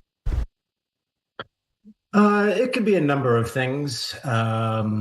It could be poor design on the part of the design professionals. It could be the contractor who built the building. Maybe there was some construction defects while they were constructing it. Maybe something got overlooked. For that matter, overlooked. Maybe the building inspector missed the flaw. It could be numerous things that are causing the failure. It's not just something that, the building's built and then, out of nowhere it happens. It's methodical when you have problems like these. Are some of these potential things that you're kind of outlining, are they things that should be caught with inspections? Are there regular inspections? Are these things that are supposed to be kept an eye on to make sure things are up to code? How does that work? Yes. So, there's national design standards. There's state building codes. You got the Florida Building Code that every town and municipality in Florida follows. And then some municipalities have even more stringent standards that they require contractors and engineers to follow. So most of the time, inspections will be carried out by the municipalities, by the chief building official or his deputies. And then in some cases, in Florida, you can have a third-party inspector. So a developer or a general contractor can hire a outside party, like an independent engineer or architect, to perform the building inspections in lieu of the municipality. But I believe it's in everybody's mind, that they're trying to do their best job as possible with these things and not take anything lightly. Yeah, and evacuating 200 units. They say that could be 300 to 400 people because of the apartments that are there. There's also the retail on the ground floor. There's a parking garage there. So we're talking big steps here that are being taken to make sure everyone stays safe. So what happens next? We know there are issues. They've gotten the people out. So what happens next to figure out whether they can at some point return to their homes, or what the process might be to make some fixes? What happens now? So if he hasn't done so already, or the engineering firm, they're going to be doing their investigation of the entire building. And then from all that information, they're going to put it in a report, which will be signed and sealed and issued to the governing building department. So in this case, it would be Orlando. And then from there, the chief building official will take a look at it. And ultimately, the authority lies with the building official to, condemn the building. The engineer is brought in as a third party to, give his recommendations. And usually the building official follows what the engineers say. So if the building continues to be condemned, repairs will be made to the buildings. The time frame for that, I can't say, because I don't know the extent of the deficiencies in the building. But the building will be condemned, the repairs will be made, and hopefully the building owner, the property owner, will provide assistance for the tenants for relocating. And then once the repairs are made and the engineer signs off on the repairs and says it's safe, then everybody can move back in. It can't, regardless of what the issues might be and what the timetable might be, it can't be necessarily an easy process to make some of those repairs. If it's major enough that requires a building ended up being condemned, that sounds like it's a major a major process moving forward. It could be. I mean, I can't say. Yeah. Every building is different. Every building's unique. Every deficiency is unique. The timetable would come from the engineer or the general contractor that would be doing the repairs. So that would be a question for them. Ed Huth with Huth Construction and Consulting out of Altamont Springs. We appreciate you joining us today, putting this in perspective for us and answering some of our questions about what happens next. We really appreciate it. You're welcome, Garrett. Thanks for having me on. And we're continuing to follow up on the situation out there and talking to folks who have been evacuated. Fox 35's Hannah McKenzie out at that scene. She'll have more coming up later on Fox 35 News at 5. Right now, we're going to take a break here on Florida Live, and we'll be right back with more after this.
Welcome back into Florida Live, and on this day, the first day of the first round of the NCAA men's basketball tournament, we want to know what your bracket strategy is. Hopefully you got that bracket done in time. Would have locked a couple of hours ago with tip-off of the first game around 12:15. A number of Florida teams involved, including the Florida Gators looking to repeat, the Miami Hurricanes, the USF Bulls, who are actually playing right now against Louisville. Don't forget UCF in their first appearance since 2019. So when you're filling out your bracket, what is your strategy? Is it school pride? Are you biased for your alma mater? Do you really go heavy on those upsets? You say upset city. You just kind of go with it, go by vibes. Maybe you pick from the mascots, or do you agonize over it, research all those stats, and use all that logic? Well, looks like some of you saying vibes already. Sometimes it doesn't matter what your strategy is. It might not go that well anyway.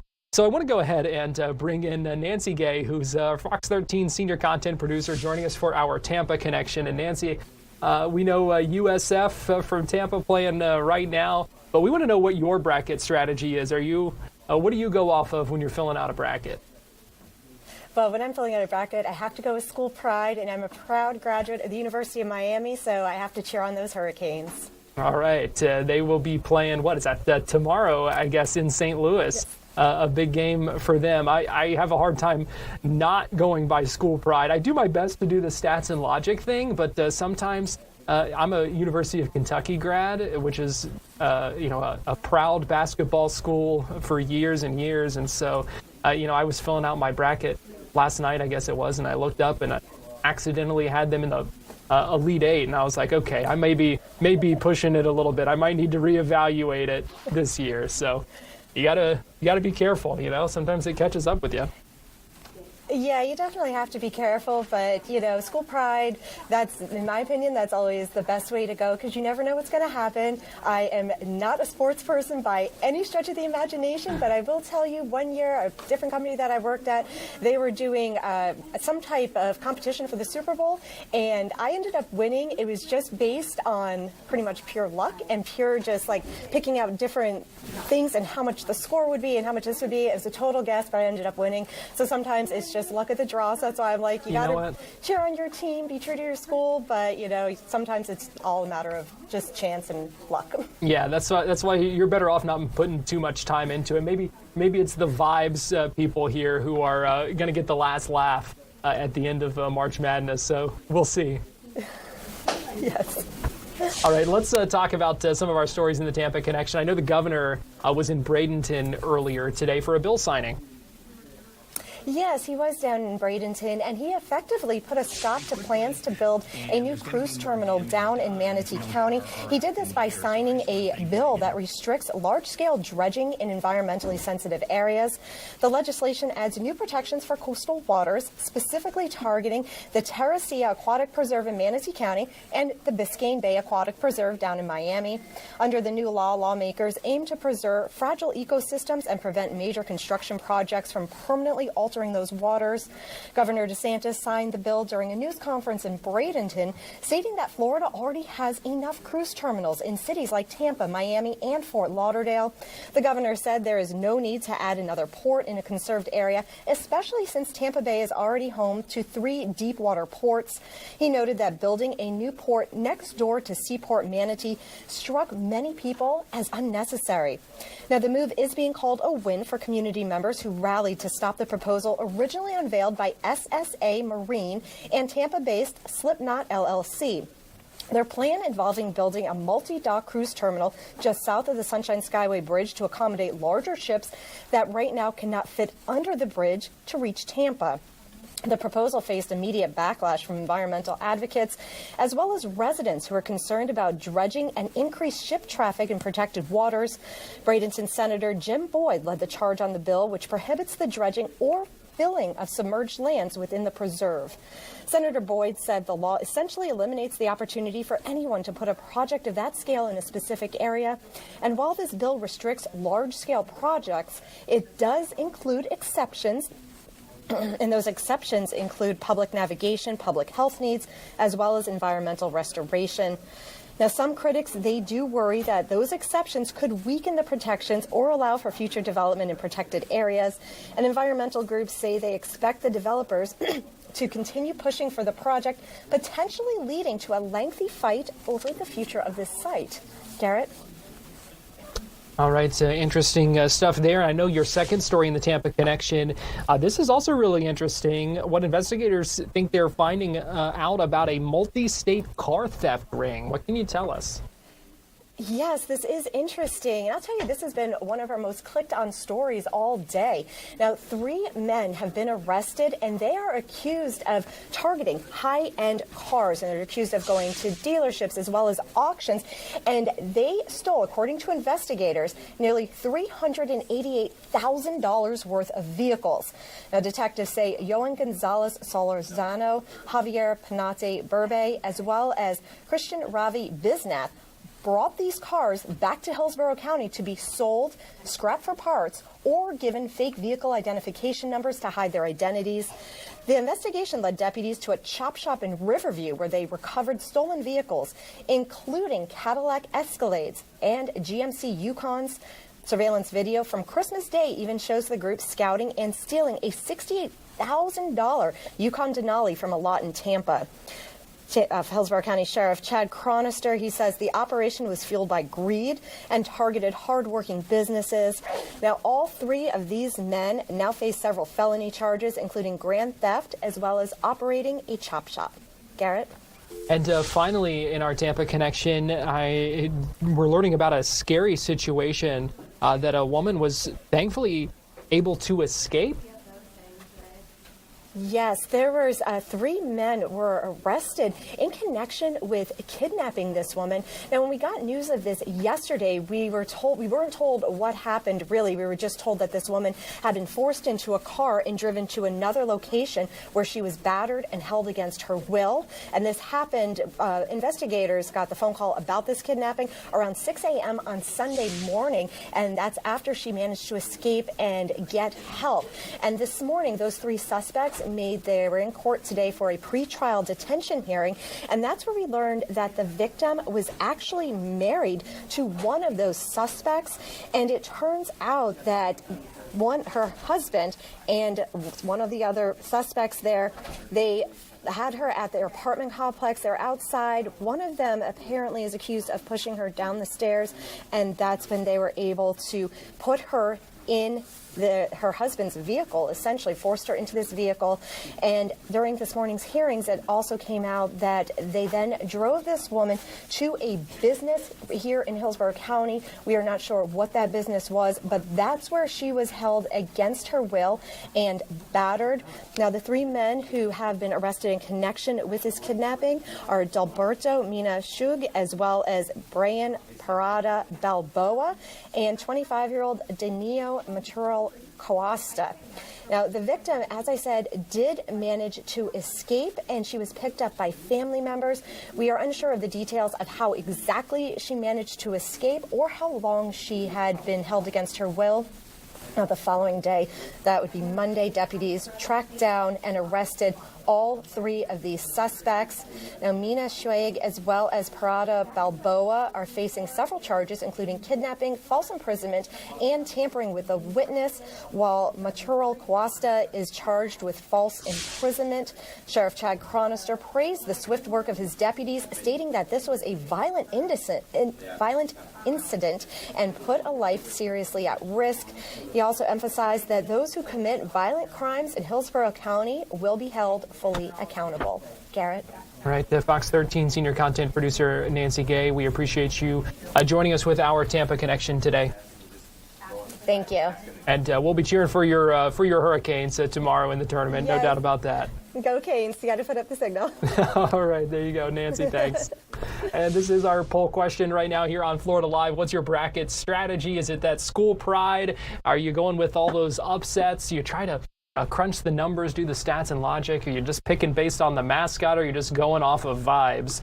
We've got Fox 35 Storm Team meteorologist Noah Berggren, who is joining us live in here now. And so, Noah, I'm curious what your strategy is when it comes to filling out that bracket. I have to say, it's sad that there's 0% for the mascot. You know, all those families, the mom and dad, and they give it to the kid and or the dog, and they pick those mascot picks are almost sometimes the best ones, right? They are, yeah. Yeah, they give it to the baby, pick one or the dog, and nobody for the mascot? Come on. Well, you can be the first. Scan that QR code, go to fox35orlando.com/vote. You speak and the people listen. I swayed somebody. There you go. So, but you know what? The way the tournament works, sometimes it doesn't matter what your strategy is. You may end up with the best bracket. That's just how it is because of the craziness. This is the time of the year a lot of meteorologists, especially on TV, remind people of when you fill out your bracket, you know, the next time you think a forecast was hard to make. It's a reminder of predicting the future is obviously joking, but you know, it's always in good fun. Yeah, exactly. You being a Kentucky guy, I know that there's definitely a level of school pride for you, especially having lived up there. Absolutely, yeah. I'm a UK grad, lived in Lexington for most of my life, and so I was just telling Nancy a few minutes ago that I was filling out my bracket, and the next thing I know, you know, this has been a down year for Kentucky, so not great. But I looked down, and I all of a sudden had them in the Elite Eight, and I was like, okay, maybe I need to reevaluate this a little bit. I still have them in the Sweet 16, so we'll see. One fun question for you. Are you upset if Cal makes it farther than UK this year, or you don't care? I have a lot of UK friends that still live there, and it's a very different opinion I get from people. It's a little hard to accept, but I think the parting of ways was good for both of us. I think he needed a new program to have the success that he's having. I don't think it would have happened if he stayed in Kentucky. So there's no jealousy of the action. No jealousy. No jealousy. All right, there you go. Very good. But a lot of Florida teams that are doing well as well. Waiting to see, Florida, UF might have the chance to repeat. It's going to be a really fun tournament, I think. Always is. All right. It's the madness. That is the madness. Now let's talk about the weather, because we've also been going through the madness. We have. All the seasons, in the past few days, the past few weeks. But things are going to start kind of settling into our normal pattern. Yeah, I mean, it's the almost end of March now, so winter's on its last gasp here, definitely. But tonight, Garrett, the big story is we've got a lot of clouds out on the beaches. In fact, if you look at Port Canaveral right now, it's like gloomy gray. I mean, it is not pleasant out there right now. We've got some showers, some sprinkles. It is gray, overcast. That's the view from Port Canaveral. Definitely the forecast was on par for today, meaning that Cocoa Beach, Melbourne, the Space Coast, it is cloudy and it is showery. And those showers are mostly on the beaches, which is where they were expected to be today of Brevard County. You come inland, we've got a couple of clouds, but you see on the Storm Tracker radar, exclusive radar scanning the skies from the Bithlo area, which is eastern Orange County. A lot of showers off the coast of Brevard. Now I'll zoom you out and show you the super high-res visible satellite. Notice there's kind of that veil of clouds over Orlando to the coast. Then otherwise it's pretty sunny. And the reason why is we've got a pretty strong onshore flow, meaning the winds are blowing onshore from the ocean. And you can see there's actually a lot of showers just offshore. Now they're falling apart as they work in, and they're only going to stick around Cape Canaveral, Cocoa Beach, Melbourne through the afternoon and the evening. So if you're in Cocoa Beach, Palm Bay, Rockledge, Merritt Island, it's kind of a gloomy, sprinkly afternoon. The rest of the area should be dry, but it is kind of breezy everywhere. I'll zoom you in and you see a little bit of shower activity from the Banana River over towards Cocoa Beach and Cape Canaveral. There's the view from Daytona, which, how about, look, there's obviously a couple elements to this because of the news we've covered with the spring breakers and stuff, as you guys know, but look at that beach camera. I mean, there's literally nobody there. I mean, a large part of it today and yesterday is because of the weather. The weather is just crummy. I mean, look how rough it is. I mean, you might think it's a summer or fall day with an offshore tropical system. It is really rough. It's like 5 to 6 footers, high rip current threat. So not exactly great. And what you can't see, if you focused your eyes on the bottom of that camera, I can see it if I squint. You might be able to see it. There's a lot of sand spray because the wind is kind of not fully perpendicular to the beach, meaning if you stood on the beach and looked out, the wind's not blowing at your face, it's kind of blowing down the beach. So there's a lot of sand being blown, which is why I presume a lot of people who step out there turn back around, because if you've been on the beach on a windy day, when there's a lot of sand blowing and it hits your face, it's not kind of ideal. You only really get that when the wind's blowing parallel with the beach, not perpendicular, because it kicks up the sand as it blows miles and miles down the beach. So it's windy, it's sprinkly, the ocean's rough, it's cool, and then you gotta got that sand spray. So it's not pleasant beach weather. It will get a lot better though for the weekend. So if you are trying to go to the beach, a lot better for the weekend. But look, I mean, there's 36-mile-an-hour winds at Daytona. I mean, that's really gusty. Not as bad inland, but you can see on the beaches, the yellow, the winds are gusting over 30 miles an hour. That will come down definitely for Saturday and Sunday. But here's the temperature map to piggyback on the March Madness talk with the weather. Really interesting how it is notably warmer in the Dakotas than here. And you can see that's where the jet stream is. It goes up the Rockies into Canada, then it comes down through the Great Lakes in the Northeast. So warmer in Oklahoma, Texas, Missouri. We do have a lot of people in Central Florida this weekend because we've got the tournament. The first round is in Tampa. Orlando comes up again in a few years. But interestingly enough, a lot of people coming from probably other parts of the country left warmer weather to come here for the weekend, interestingly enough, as you can see there on the temperature map. So right now we're in the 60s, 70 the exception in Orlando and the Villages. Across the state, the warm spots down in South Florida, we're in the upper 70s. And again, the wind is quite gusty from the northeast. Humidity is still low. It feels pretty good. It's just kind of windy and gray. So temperatures tonight, not as cold. 50s for most on average, some passing clouds. It'll still be breezy in your forecast for tomorrow. We should have more sun. The winds will be a little bit lighter and it's a little bit milder. We should poke into the mid 70s by the afternoon hours. Everybody gear it by the weekend should get back into the 80s. So if you're not a fan of the kind of windy, kind of cool weather, the weekends for you are into the 80s everywhere, and the wind should come down. But as you saw on that camera on the beach, it's as it often is here in Central Florida or any part of Florida, the beach to inland is two very different forecasts, and it's really windy and really rough out on the beach. So if you were hoping for some beach time, it'll get better for the weekend, but today, tomorrow, it's still kind of a little rough out there. Yeah, definitely not it right now, that's for sure. I'd still go out there, but, you know. Hey, a day at the beach is still a day at the beach. Day at the beach, but yeah, not ideal. Yeah. Fox 35 Storm Team Meteorologist Noah Berggren, we appreciate you joining us. Thank you. Before we go to break here, we want to know what your bracket strategy is. It looks like Stats and Logic still winning out right now, but let us know. Go to fox35orlando.com/vote. Scan the QR code that you see on your screen right now. We're going to take a break, and we'll be right back with more Florida Live after this.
Welcome back into Florida Live. I actually want to get you to this news conference going on in Michigan right now. This is the Oakland County Sheriff who you see talking.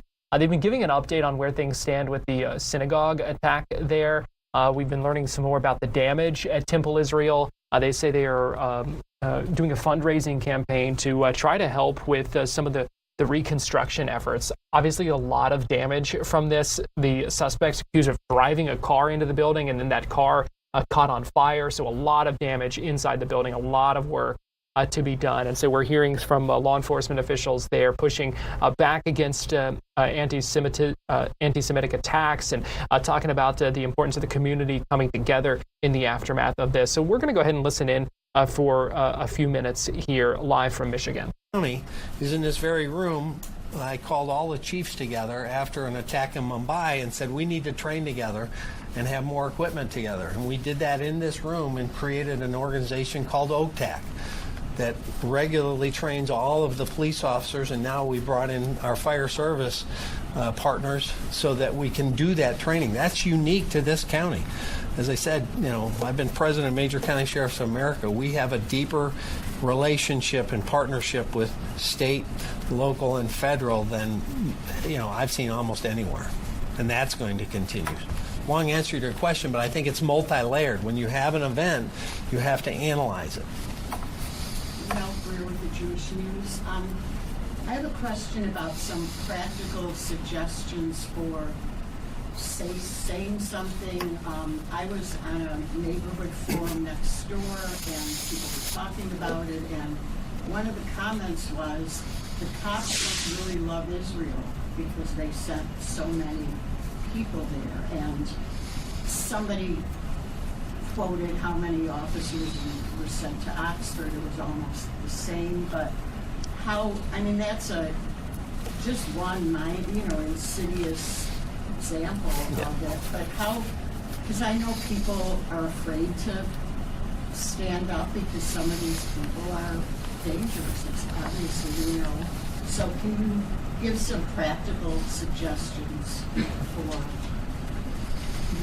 what the community can do when they read things like this, hear statements? When they read things like that, it's hard, but keep going. Don't read comments.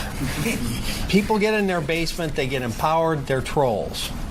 They say terrible things because that's the state of our world today. Social media is terrible. When you have people empowered to say things about situations they know nothing about, we didn't know how many assailants we were. We didn't know if there's secondary threats that were going to happen at that facility. We had no scope or scale of what we were going to be facing collectively. When everybody showed up at Oxford, which also was here, I was super glad that everybody came. I'd rather be saying, okay, we're all set, you can go back to what you were doing, than say, we still need help and we can't do what we need to do. I mean, which would you rather have as a community? Us to be over-prepared or under-prepared? If it's your house and your kids are trapped in that and somebody wants to kill them, would you rather have us send too many or too little? Simple answer, but don't engage as a person with them, because you can't engage stupid. So if, say you're in person in a group and somebody says something like that, what? I mean, if we all are supposed to stand up, what?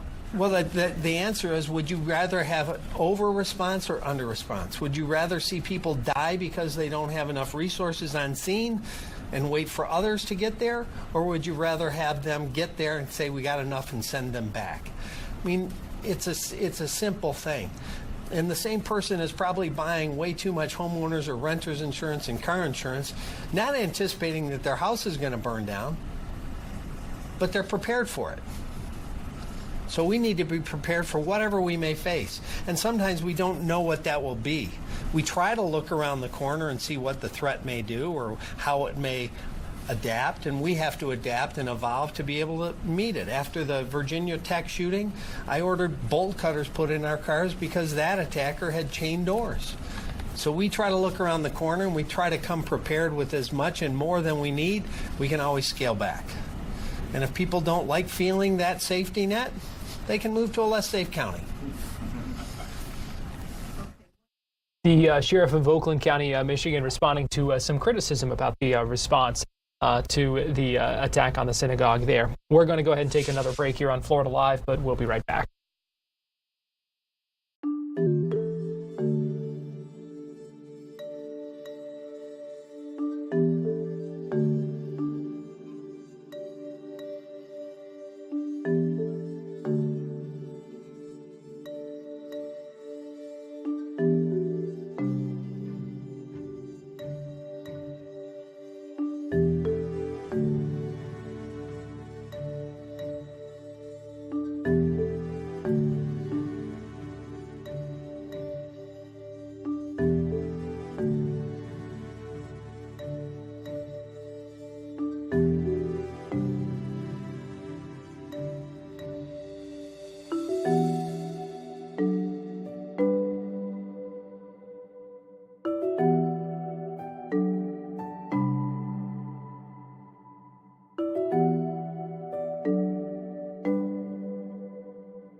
live look right now at the U.S. Capitol in Washington, D.C., where earlier today we listened into some debate over funding for the Department of Homeland Security, which has remained shut down.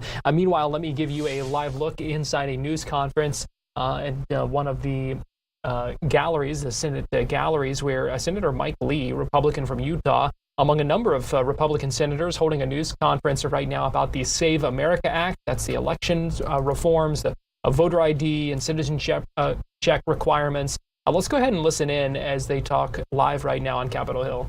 Those arguments that are being raised, at least not within this realm. You can think of things, but it's hard to come up with anything more racist or misogynistic than the assumptions underlying those arguments.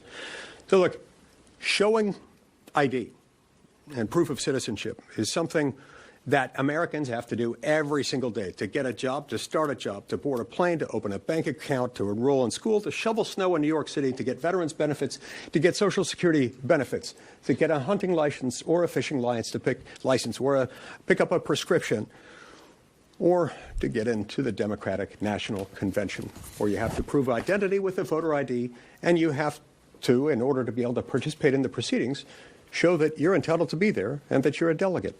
Yes, they do that. So if they want to call this Jim Crow 2.0, then so too is the Democratic Party. And of course, it is not, nor is this. These are red herring arguments. I'm pleased to be here with several of my colleagues. We'll hear from each of them now, starting with my friend and colleague from Florida, Senator Rick Scott. First off, I want to thank Senator Lee for his tireless effort in trying to get this done. So I've been up here 7 years. This is probably the most bipartisan thing I've ever seen. If you go around the country, I don't care if you're a Republican or a Democrat or Independent, you want this. There's just a video that came out this morning of D.C. voters. They want it. So people want this. The only place where they don't want this is in the Senate and the Democrats in the Senate and the House. That's the only group that doesn't want it. So why don't they want it? There's only one answer. They want fraud. They want to allow illegal aliens to vote. That's the only answer. So think about what you show more than anything else. It's not your credit card for most people. It's your driver's license. You show ID for everything. As Senator Lee said, you show it to get hopefully not get a ticket. But if you go to the grocery store, you often have to show it if they're checking your credit card. If you go to a doctor's office, you board a plane, whatever you do, you're going to have to do this. Buy a lottery ticket in my state, and so whatever you have to show this. So it's not like it's the end of the world to show it. So the Democrats say, oh, first off, it's Jim Crow 2.0. Well, let's remember they were the party that was Jim Crow, but this is not. There's nothing racist about this. So everybody I know has ID.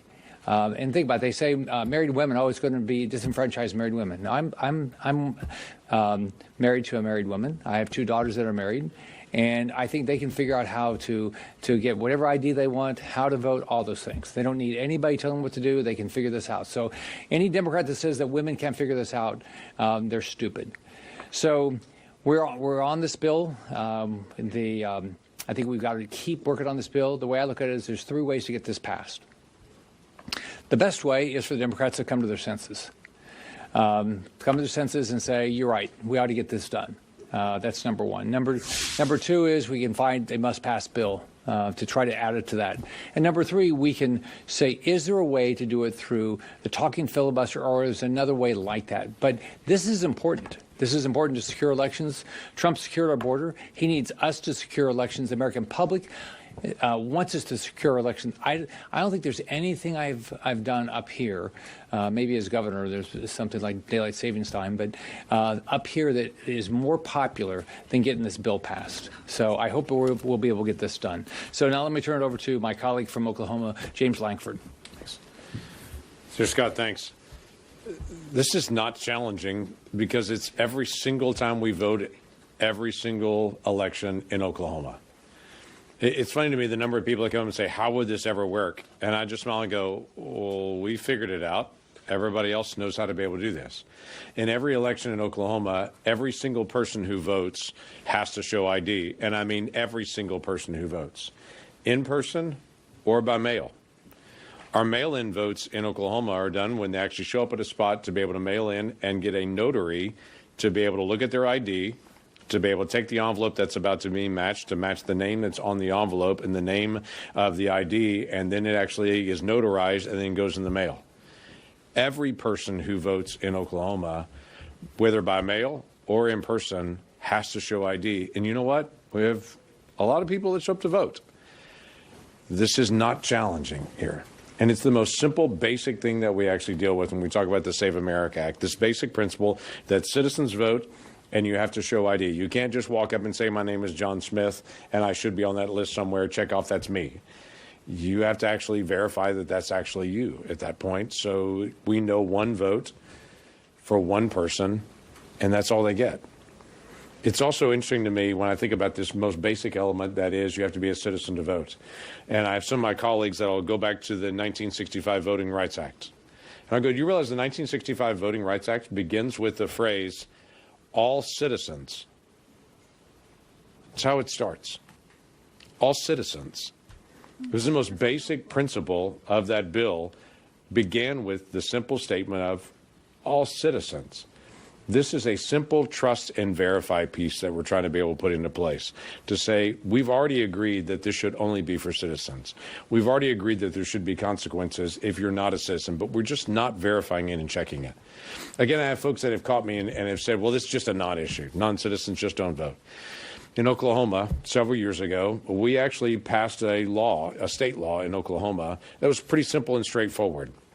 The state law was if someone comes into jury duty and says before a judge, I'm not eligible to serve in jury duty, though I've been called, I'm not eligible to be able to serve because I'm not a citizen. If they say that, then by state law now, we have to check the voter roll to see if they're also registered to vote. If they are, and we have found folks that are, their name is automatically dropped from the voter roll. It's the way that we're doing it in Oklahoma, to be able to find ways to say if there's someone who is not a citizen of the United States and is in violation of the 1965 Voting Rights Act, that we are making sure their name is being purged off the voter roll, so it is only citizens of the United States that are actually voting in our elections.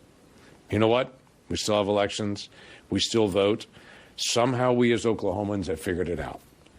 So we say to the rest of the country, we do ID all the time. We check citizenship all the time on it. This is a common sense provision that we want to be able to bring to the nation that is already statutory. Let's actually just have implementing legislation with it. So I want to be able to recognize my colleague from Ohio, John, be able to come on up. Come on, John. Thank you, James. I'm John Husted, Senator from Ohio.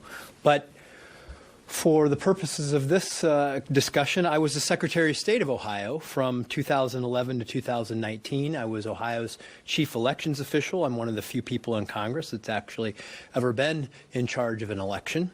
And we made it easy to vote and hard to cheat in Ohio. And many of my fellow colleagues from around the country did that. And one of the ways that they did that was photo ID. And another way they did that was properly maintaining voter rolls. Photo ID should be the national standard. Photo ID is popular among the American people. It improves the integrity of an election. It also improves the administration of an election. I want you to understand from a practical point of view how much easier it makes it on elections officials to have a photo ID law. Because simply all you need to do on election day is when you go up to the poll worker, who may be one of your elderly neighbors, maybe a young person, all they need to do is simply take your photo ID, run the magnetic strip through the reader, and boom, there you are. There's your picture, there's your information. It tells them what ballot to give you. It is also an improvement on election administration. And that's another reason that having photo ID and the system that we have in Ohio and many other states have is important. The Save America. This news conference continuing right now on Capitol Hill. We've got to take another break here on Florida Live, but we'll be right back after this.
Welcome back into Florida Live. We're continuing to listen into a group of Republican senators, including Florida's own Rick Scott, who you see in the background.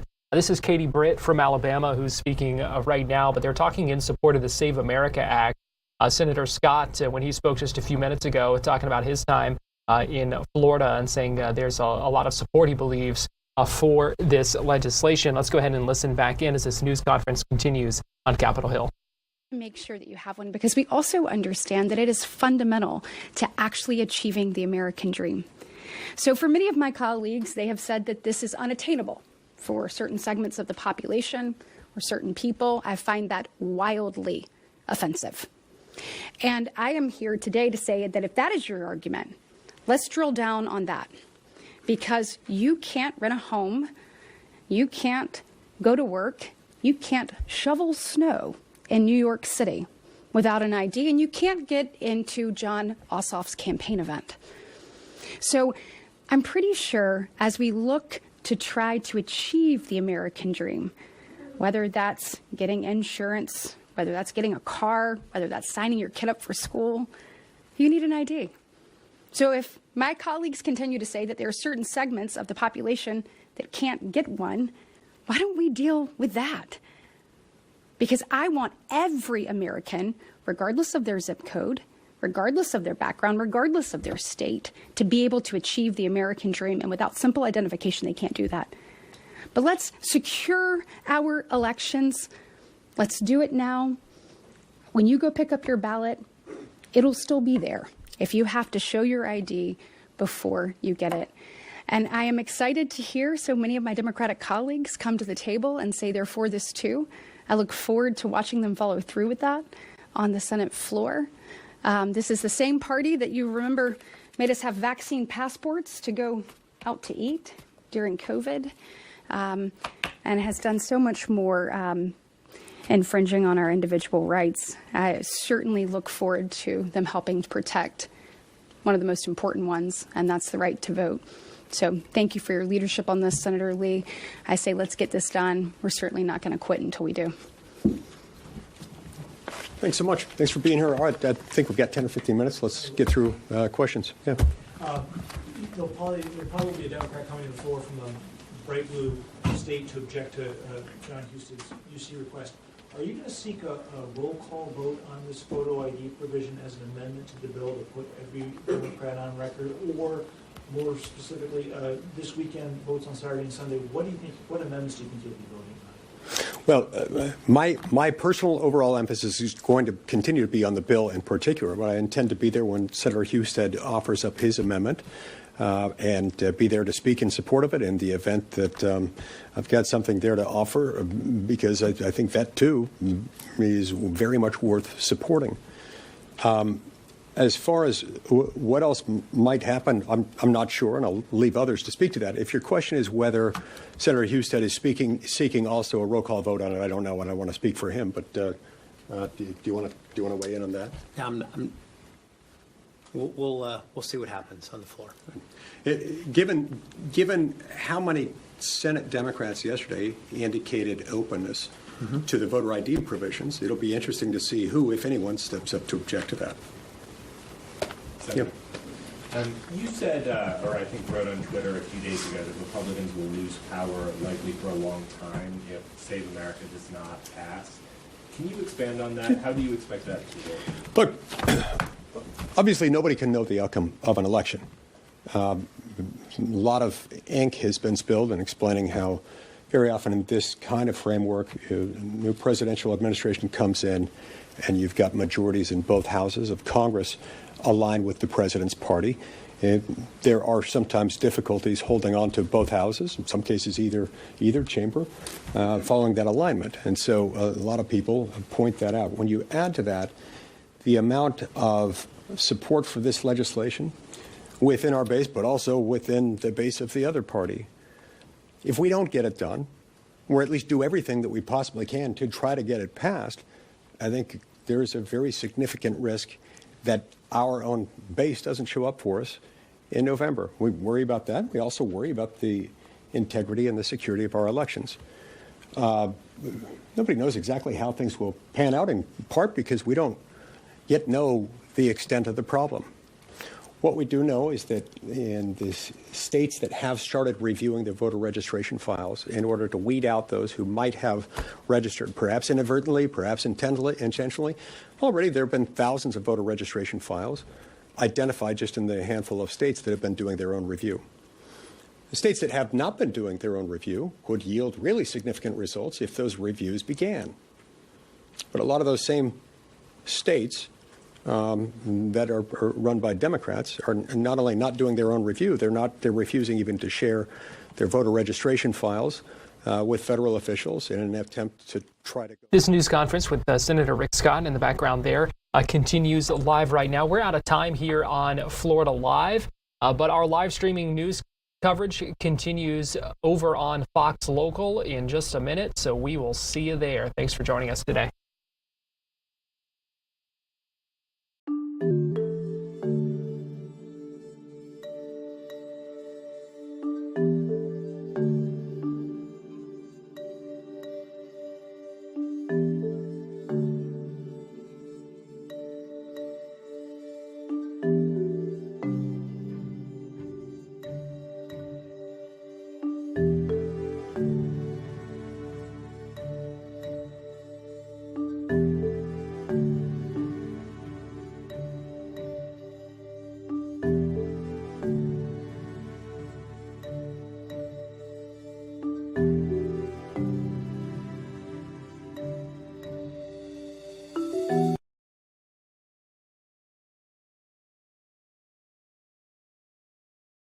Welcome back into Fox 35 News Plus. We're continuing to listen into Senate Republicans talking about the Save America Act.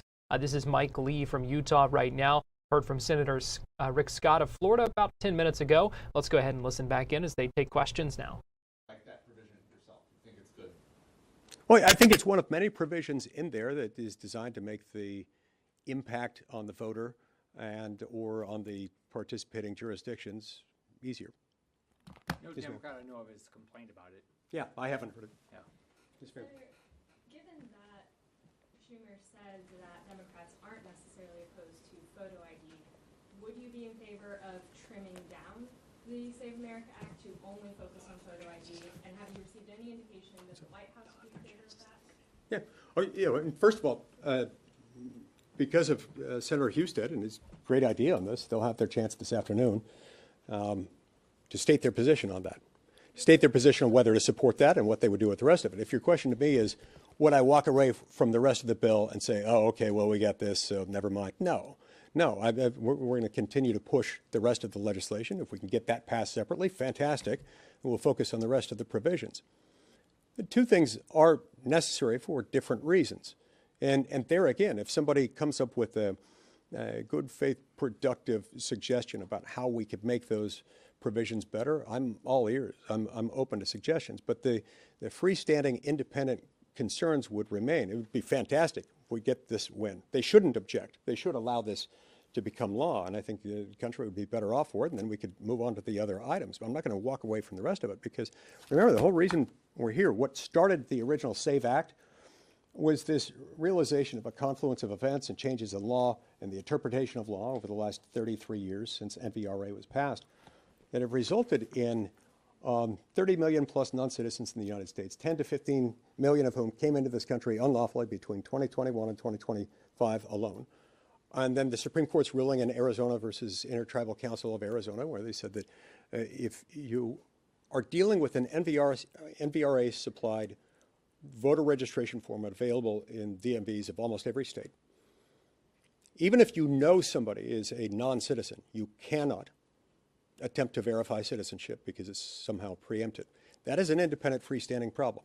There may be multiple ways of addressing that. We've come up with a way that we think is fair. It's easy to comply with, makes it easy to vote and hard to cheat. But no, we're not going to walk away from that. And then in terms of just the process we're seeing now, we're spending several days with members of both parties talking about this bill. How long would you like this sort of extended debate period to pass? And do you think it's a productive use of the Republican Party's time? Yes, absolutely, emphatically. There's nothing more pressing. Now, there are only a couple of things that are likely to interrupt it, but they'd interrupt it momentarily. Obviously, we're still very much wanting to get DHS funded. Those discussions are still ongoing. We could toggle back and forth if and when a deal is reached on that, and I hope it is. And then Mark Wayne Mullen's confirmation vote, we can toggle in and out of that and get that done, but we need to go right back to this. To answer your question as to how long, as long as it takes to get it passed. With legislation that is this popular and people from both parties, among every demographic, among regionally, racially, party affiliation, male, female, we have an obligation to do everything we can to get this passed. In the case of the Civil Rights Act of 1964, not the same bill, different context, I don't mean to overdo the comparison, they stayed on that for 60 days. And near the close of that 60-day process, when people were worn down, the members opposing it, it was a 32-vote cloture deficit that they faced. The members who had been opposing it for that long got worn down, not just physically exhausted, but they also became tired of opposing a bill that was getting more popular as people saw more about it and as they saw that the arguments against the bill weren't working and weren't good. And so in order to save face and in order to address some of their concerns, they proposed amendments. Those amendments were adopted. They closed the 32-vote cloture deficit. If they could do that on a bill that's much more complex, groundbreaking, was less popular, between 51 and 54% at the time it was passed by the House in March of 1964, and they were able to close a 32-vote cloture deficit, we can do that with a much simpler bill, a more popular bill that has a mere 10-vote cloture deficit. Senator, with the more controversial amendments that have been added, I suppose, like the no men and women's sports, do you think that harms the ability to pass the SAVE Act as it was given by the House? Well, no. I mean, look, that's part of what the amendment process does. The amendment process allows us to consider changes, additions, subtractions, other modifications, and I mean, we'll see. But I think the amendment process itself will be informative of what can pass as an amendment and what could still pass to whatever degree the bill is modified. Yes, sir. Thanks, sir.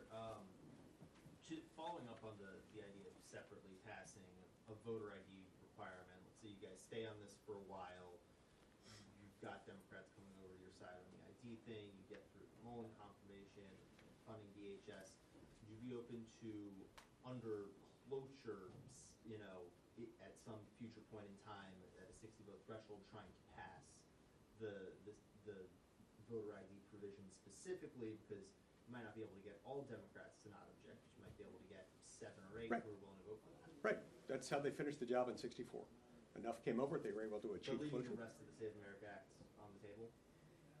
Oh, maybe I misunderstood your question. If your question is we're going to leave the rest of it once we get voter ID passed, no. I mean, we got to keep debating it until it passes or until it becomes apparent that we've done everything we can, and we're nowhere near that point. All right, I'm told I've got time for one more question, and we've got to move on. Let's see. I don't remember who was first. One of you two was first. Let's just hit both of these, and then we'll go. In terms of Senator Schmidt's substitute amendment that has the restrictions on mail-in voting, some of your Republican colleagues, including John Kurtz in Utah, expressed some concerns with what that would mean for how their states carried out. You also being from Utah, how are you having those conversations with Republicans on how to deal with that? Well, we're having conversations.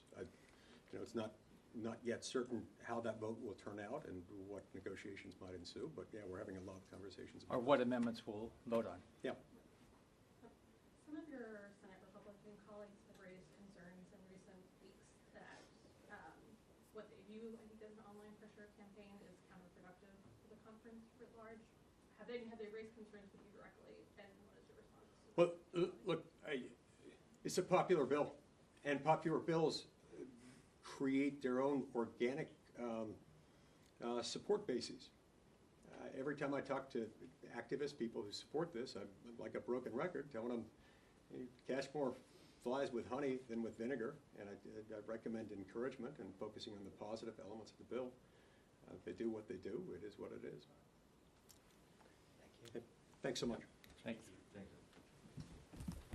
That's a news conference wrapping up on Capitol Hill, where we heard from a number of Republican senators, including Florida's Rick Scott, talking about the Save America Act. Meanwhile, just a little bit ago, State CFO Blaise Ngolia was in Riverview in Hillsborough County talking to first responders and awarding some grant funding as well for firefighters. Let's go ahead and take you there to hear his remarks.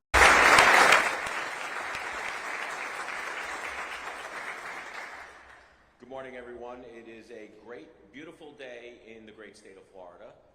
We are blessed to live in the best state in all of the United States, and we are blessed to be surrounded by the best in fire in the country. Right, guys? We have the best firefighters anywhere than anyone could have.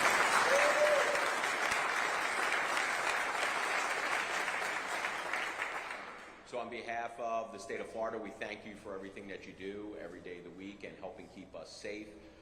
We do not forget about our first responders. We do not leave them out on the field. We want to give them the resources that they need in order to keep themselves, their families, and all of us safe. So we appreciate everything that you do.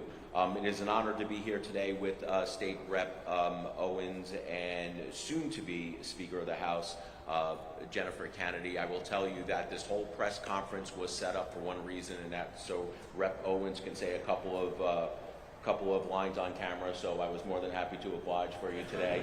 You got it. I have your back. So with us also today is Florida Professional Firefighters Regional Vice President Tim Pearson. There he goes. Thank you, sir.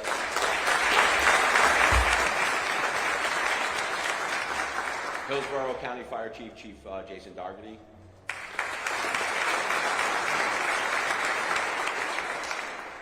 From the City of St. Pete Fire, Chief Gansey.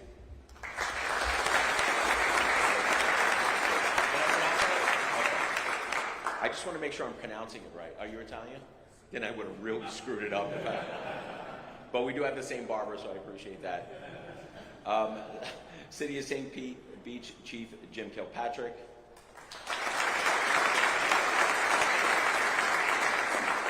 I'm always looking for you. That's Italian too. Pinellas Suncoast Fire Chief Chief Grimes. Lakeland Fire Chief Chief Riley. I have no idea how they let this guy in the door, but Dixon Phillips, Pasco County Local 443.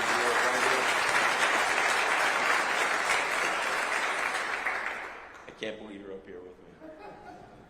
I know one thing for sure is I'm not giving that guy the microphone. Treasure Island Fire Chief Deputy Chief Tom Brennan is here.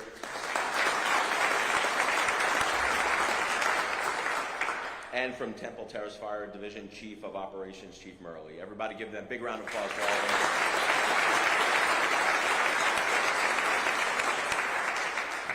Guys, in the state of Florida, we take taking care of our first responders who take care of us very, very seriously.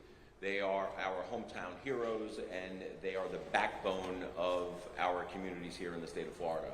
So in Florida, just some statistics for everyone. A fire department responds every 9 seconds. An EMS rescue call occurs every 13 seconds. A fire occurs every 11 minutes, and a vehicle fire occurs every 61 minutes. These guys are busy, and we continue to thank them for what they do. Florida is fortunate, I've said it before, I will say it again, to have the best firefighters in the nation who can respond quickly and effectively to any and all emergency situations. Our first responders, both firefighters and police, see some of the worst out there in our communities. I think that sometimes it is lost that when we send these guys out on calls, they have no idea what they're in for, and sometimes they're responding to situations where they are seeing some of the most unimaginable things that they take home with them. And sometimes it gets to the point that they are leaving unimaginable scars on their brains, and they have a very tough time with recovery. This is something that I think we need to start talking about more. We weren't talking about this 10 years ago, but the more and more data that comes in, the more and more I'm talking to the boots on the ground, we start realizing that this is starting to hit epidemic proportions, where people are unfortunately using alternative and other means to try to cope with what they are seeing on the job sites as a job, as an occupational hazard. And quite frankly, if we're going to ask our brothers and sisters to head toward danger, we need to make sure that we take care of them on the back end. It is only right for a community. It is only right for employees of this state and employers of the state that if we are asking them to put themselves in harm's way to see some of the worst of what has to offer in terms of people, unfortunately not making it. Some of the calls that we hear involve children, involve people being burned, or if you're a deputy or police officer, people getting shot and killed. I mean, these guys are seeing this firsthand. This isn't TV, right? It's not the same as what you see on TV where they cut away and all of a sudden you see somebody sitting there in a hospital bed or right before they cut to commercial. These guys are actually seeing this stuff, and it is wreaking havoc on themselves, their families, their communities. And look, PTSD is real. It's not just for people who are going off and fighting in foreign wars. It's people who are fighting for us every day in our communities. State CFO and Fire Marshal Blazin Golia speaking at this news conference in Hillsborough County, talking about the toll of being a first responder, PTSD, mental health effects, things that we're learning more and more about. And that's some of the things this grant funding goes to help. We're going to take a break right now here on Fox 35 News Plus, and we'll be right back.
You're watching Fox 35 News Plus, streaming on Fox Local.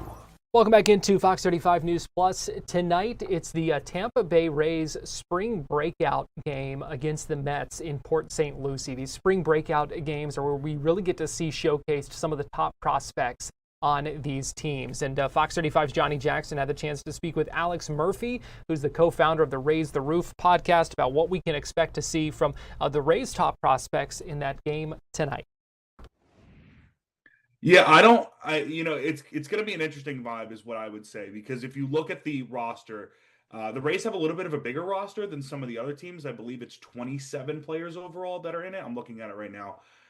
You don't have a lot of top 10 guys. You have, let's see, 1, 2, 3, 4, 5 of the top 10 guys are in it. All of those guys are, I would say they're pretty notable names, but it's not anything crazy. You're not going to have the Brody Hopkins. You're not going to have Carson Williams. With all the news that just happened today, for those that didn't see, Carson Williams is almost definitely going to make the opening day roster after Taylor Walls just went on the IL with an oblique issue. So that pretty much secures Carson to be either the opening day starter or at least a guy who's going to platoon with Ben Williamson. So that takes him out of the then you have someone like Brody Hopkins, a number one pitching prospect in the system. He's no longer in it, but he's done it before. He's been in the futures game. This is a guy that we saw in spring training, has really electric stuff. Strike control isn't necessarily there, but we won't see him tonight. But again, some of these other guys that maybe people haven't seen as much, outside of Jacob Melton, who the Rays saw plenty of, and Rays fans saw plenty of during spring training. You're going to have, guys like Theo Gillen. I know that he was in spring training for a short bit, but he hasn't played above high A so far. I don't even know if it's above. I mean, definitely not above double A. This is a guy who was a 2024 first round draft pick. A lot of talent, a lot of potential with him. The power is serious. The defense is pretty solid. The speed is there. He's someone, I don't want to say that he's a complete package, but he's someone who can potentially provide that moving forward. He's more or less the centerpiece of this spring breakout roster for this year. And that's a good guy to have. I mean, he's a top 100 prospect for a reason. He's got really, really good stuff, really good peripherals. The bat-to-ball contact rate is incredible. And like I said, the power is legit. And I know that a lot of people will complain, myself to an extent, will complain about the whole Rays drafting too many high school guys things. But if they can find a high school guy who's really good and has the ability to really progress up through the system, he's definitely going to be one of those guys. The same thing with Daniel Pierce, who was their first-round draft pick from last season, another high school guy out of Georgia. Again, you're probably not going to see as much power with him as you will with Theo, but still someone who's got really good bat-to-ball skills, really good contact rate. The defense is solid. The Rays, of course, pride themselves on defense, so things like that. And then on the pitching side, both of the guys that they have that are top 10 prospects who are on this roster are both acquisitions from this offseason. So you have Michael Foret, who, if I'm not mistaken, was either part of the Boz trade or part of the Zach Eflin trade, one of the two. But he came over from the O's, now a top 10 prospect. And then Anderson Brito, who came over in the Brandon Lau trade from Houston. So two big names there that I think a lot of people will probably, those are going to be the two biggest prospects on the pitching side that Rays fans are going to see. So I'm sure that a lot of eyeballs will be on them. But yeah, I mean, overall, it's not like a crazy standout roster by any means. Like, there are some names on here, Xavier Isaac, Trey Morgan, Braden Taylor, all guys that have been, first, top 3-round draft picks in recent years. Nathan Flewelling, who was another big draft pick in the last couple of years. But it's not like there's not, other than Theo, I wouldn't say that there's like the poppy names that maybe we've seen in years before. So what does it say that the Rays are able to field a roster of pretty decent prospects without really dipping into that upper echelon of their system? Like, what does it say about the Rays system as a whole? Yeah, I mean, the Rays system is really deep. And as I mentioned with the whole trades that happened this offseason, and I did check Foret was part of the Boz trade. So the Rays got 4 prospects in that trade. They got 2 prospects in the Brandon Lau trade, which is Brito and Melton, who are both on this roster. So you're going to see a bunch of those guys specifically from those 2 trades alone. I mean, Brito's there, Foret's there, Caden Bodine, who was a first-round draft pick last season or in 2025 from Coastal Carolina. He was their catcher. He was a big reason why they ended up reaching the College World Series championship game series against LSU. There's a lot of guys from those 2 trades specifically that I think you're going to see a lot of and are going to show the future of this team. But there is a lot of depth. Like, to say that Xavier Isaac is barely a top 15 prospect and Trey Morgan's barely a top 20 prospect, when both of those guys honestly have top 10 prospect potential. And you're probably going to see Trey up at the big league club at some point this season. Isaac's got an outside shot of doing that too. So if those guys right now for you are guys who are barely top 15, barely top 20, like, that's a really good showing for the rest of this system, that there's a lot of really, really talented players. I mean, even Brendan Summerhill, who was a 2nd-round draft pick last season out of Arizona, was kind of overlooked if you look at where he was in the MLB draft, just prospect rankings compared to where he actually was. Kind of an underrated guy, and the Rays got him, I would say, for a pretty good discount. Again, the power's not necessarily there, but there's a lot of really solid defense about him. There is power, speed's there. So, even guys like him that you're going to see, he's their 21st best prospect. So again, if you have that much depth, that's a really good sign for the future, and it's also a good sign for the younger guys that are part of this organization that they're going to start moving up, because someone like Melton is probably going to get some big playing time this season, which will knock him out of the rankings. If Carson's starting out the season with the big league club, there's a good chance that he'll be out of the rankings by May or June. So like guys are going to move up in that, and then other guys are going to move out. So I mean, the depth of this organization continues to be something that I think a lot of other major league clubs have tried to emulate in some sort of aspect. So tell me a little bit about Carson Williams now that he's, more likely than not going to get some run with the big league club to start the season. Yeah, so Carson specifically is a very interesting case because the defense is probably his bread and butter. His defense has been fantastic. His defense was fantastic when he was up at the big league level. It was always something that, regardless of what happened on the offensive side of things, people could point towards and say, hey, if he's up at the big league club, he's going to give us some really, really, really good innings at short. But at the same time, and I wouldn't say that the speed is necessarily there compared to some other guys on the team, but on the hitting side of things, that's where people had the biggest concerns because his whiff rate has not been great. His strikeout rate has not been great. It started last season when he was in Durham. He had a really, really, really poor start to his tenure at Durham. I think he was hitting he was hitting below 200 for sure for at least the first 1 or 2 months of the season, if not longer than that. But then he started having some good months. But the good months for him were like him hitting 240 or him hitting like 235.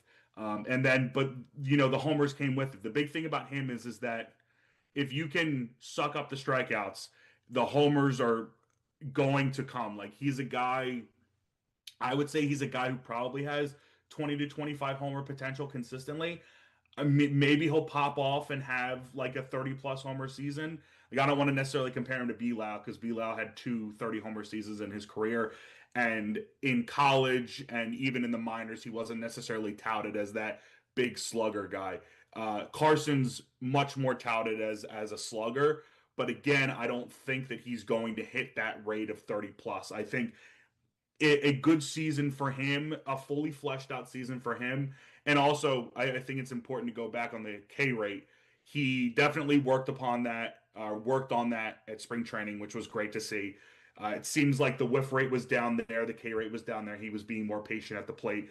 So if he can give you, or going back to what I was saying before, if he can give you over a full season, like 25 homers, somewhere on 80 RBI, and if he can get that K rate under 30%, then that's massive for him. I think the K rate is, I know it was surging closer to 50, but I think it's kind of sitting between like 35 and 40. Seemed like consistently between that rate. But again, even just under 30, like I'm not even talking about trying to get under 20 or whatever it is. If he can get it under 30, which gives him more ability to put balls in play, to hit homers, hit balls in the gaps, like that power is 100% legit for him. Whether that's homers, whether that's him hitting the balls into the gap for doubles, like it is 100% there. And I think if he just builds up the confidence that he needs, because his major league cup of coffee last season was great, or it was, I don't want to say great, but there was a lot of positive signs from it. But again, you still saw the negative signs. If he can build off the positive signs, build off of those couple good months that he had in Durham, then we can start seeing someone that a lot of people have highly rated for a reason. It is a little bit concerning that some of the prospecting guides, whether that be MLB Pipeline or Baseball America, any of those, Perfect Game, whatever it might be, they kind of see him, or they've seen him kind of trickle down. So like from a top 25 guy to being more of a top 100 guy, that's a little bit concerning. But again, that comes with the strikeouts. So if he can control the strikeouts, that's the big key. Everything else will come from that point. Alex Murphy from Raise the Roof podcast speaking with us earlier today about tonight's spring breakout in Port St. Lucie with when they play the Mets. We are out of time here on Fox 35 News Plus today. We appreciate you joining us. We've been live streaming for 4.5 hours now, and we appreciate you joining us. We'll be back tomorrow. Hand things off to the Storm team.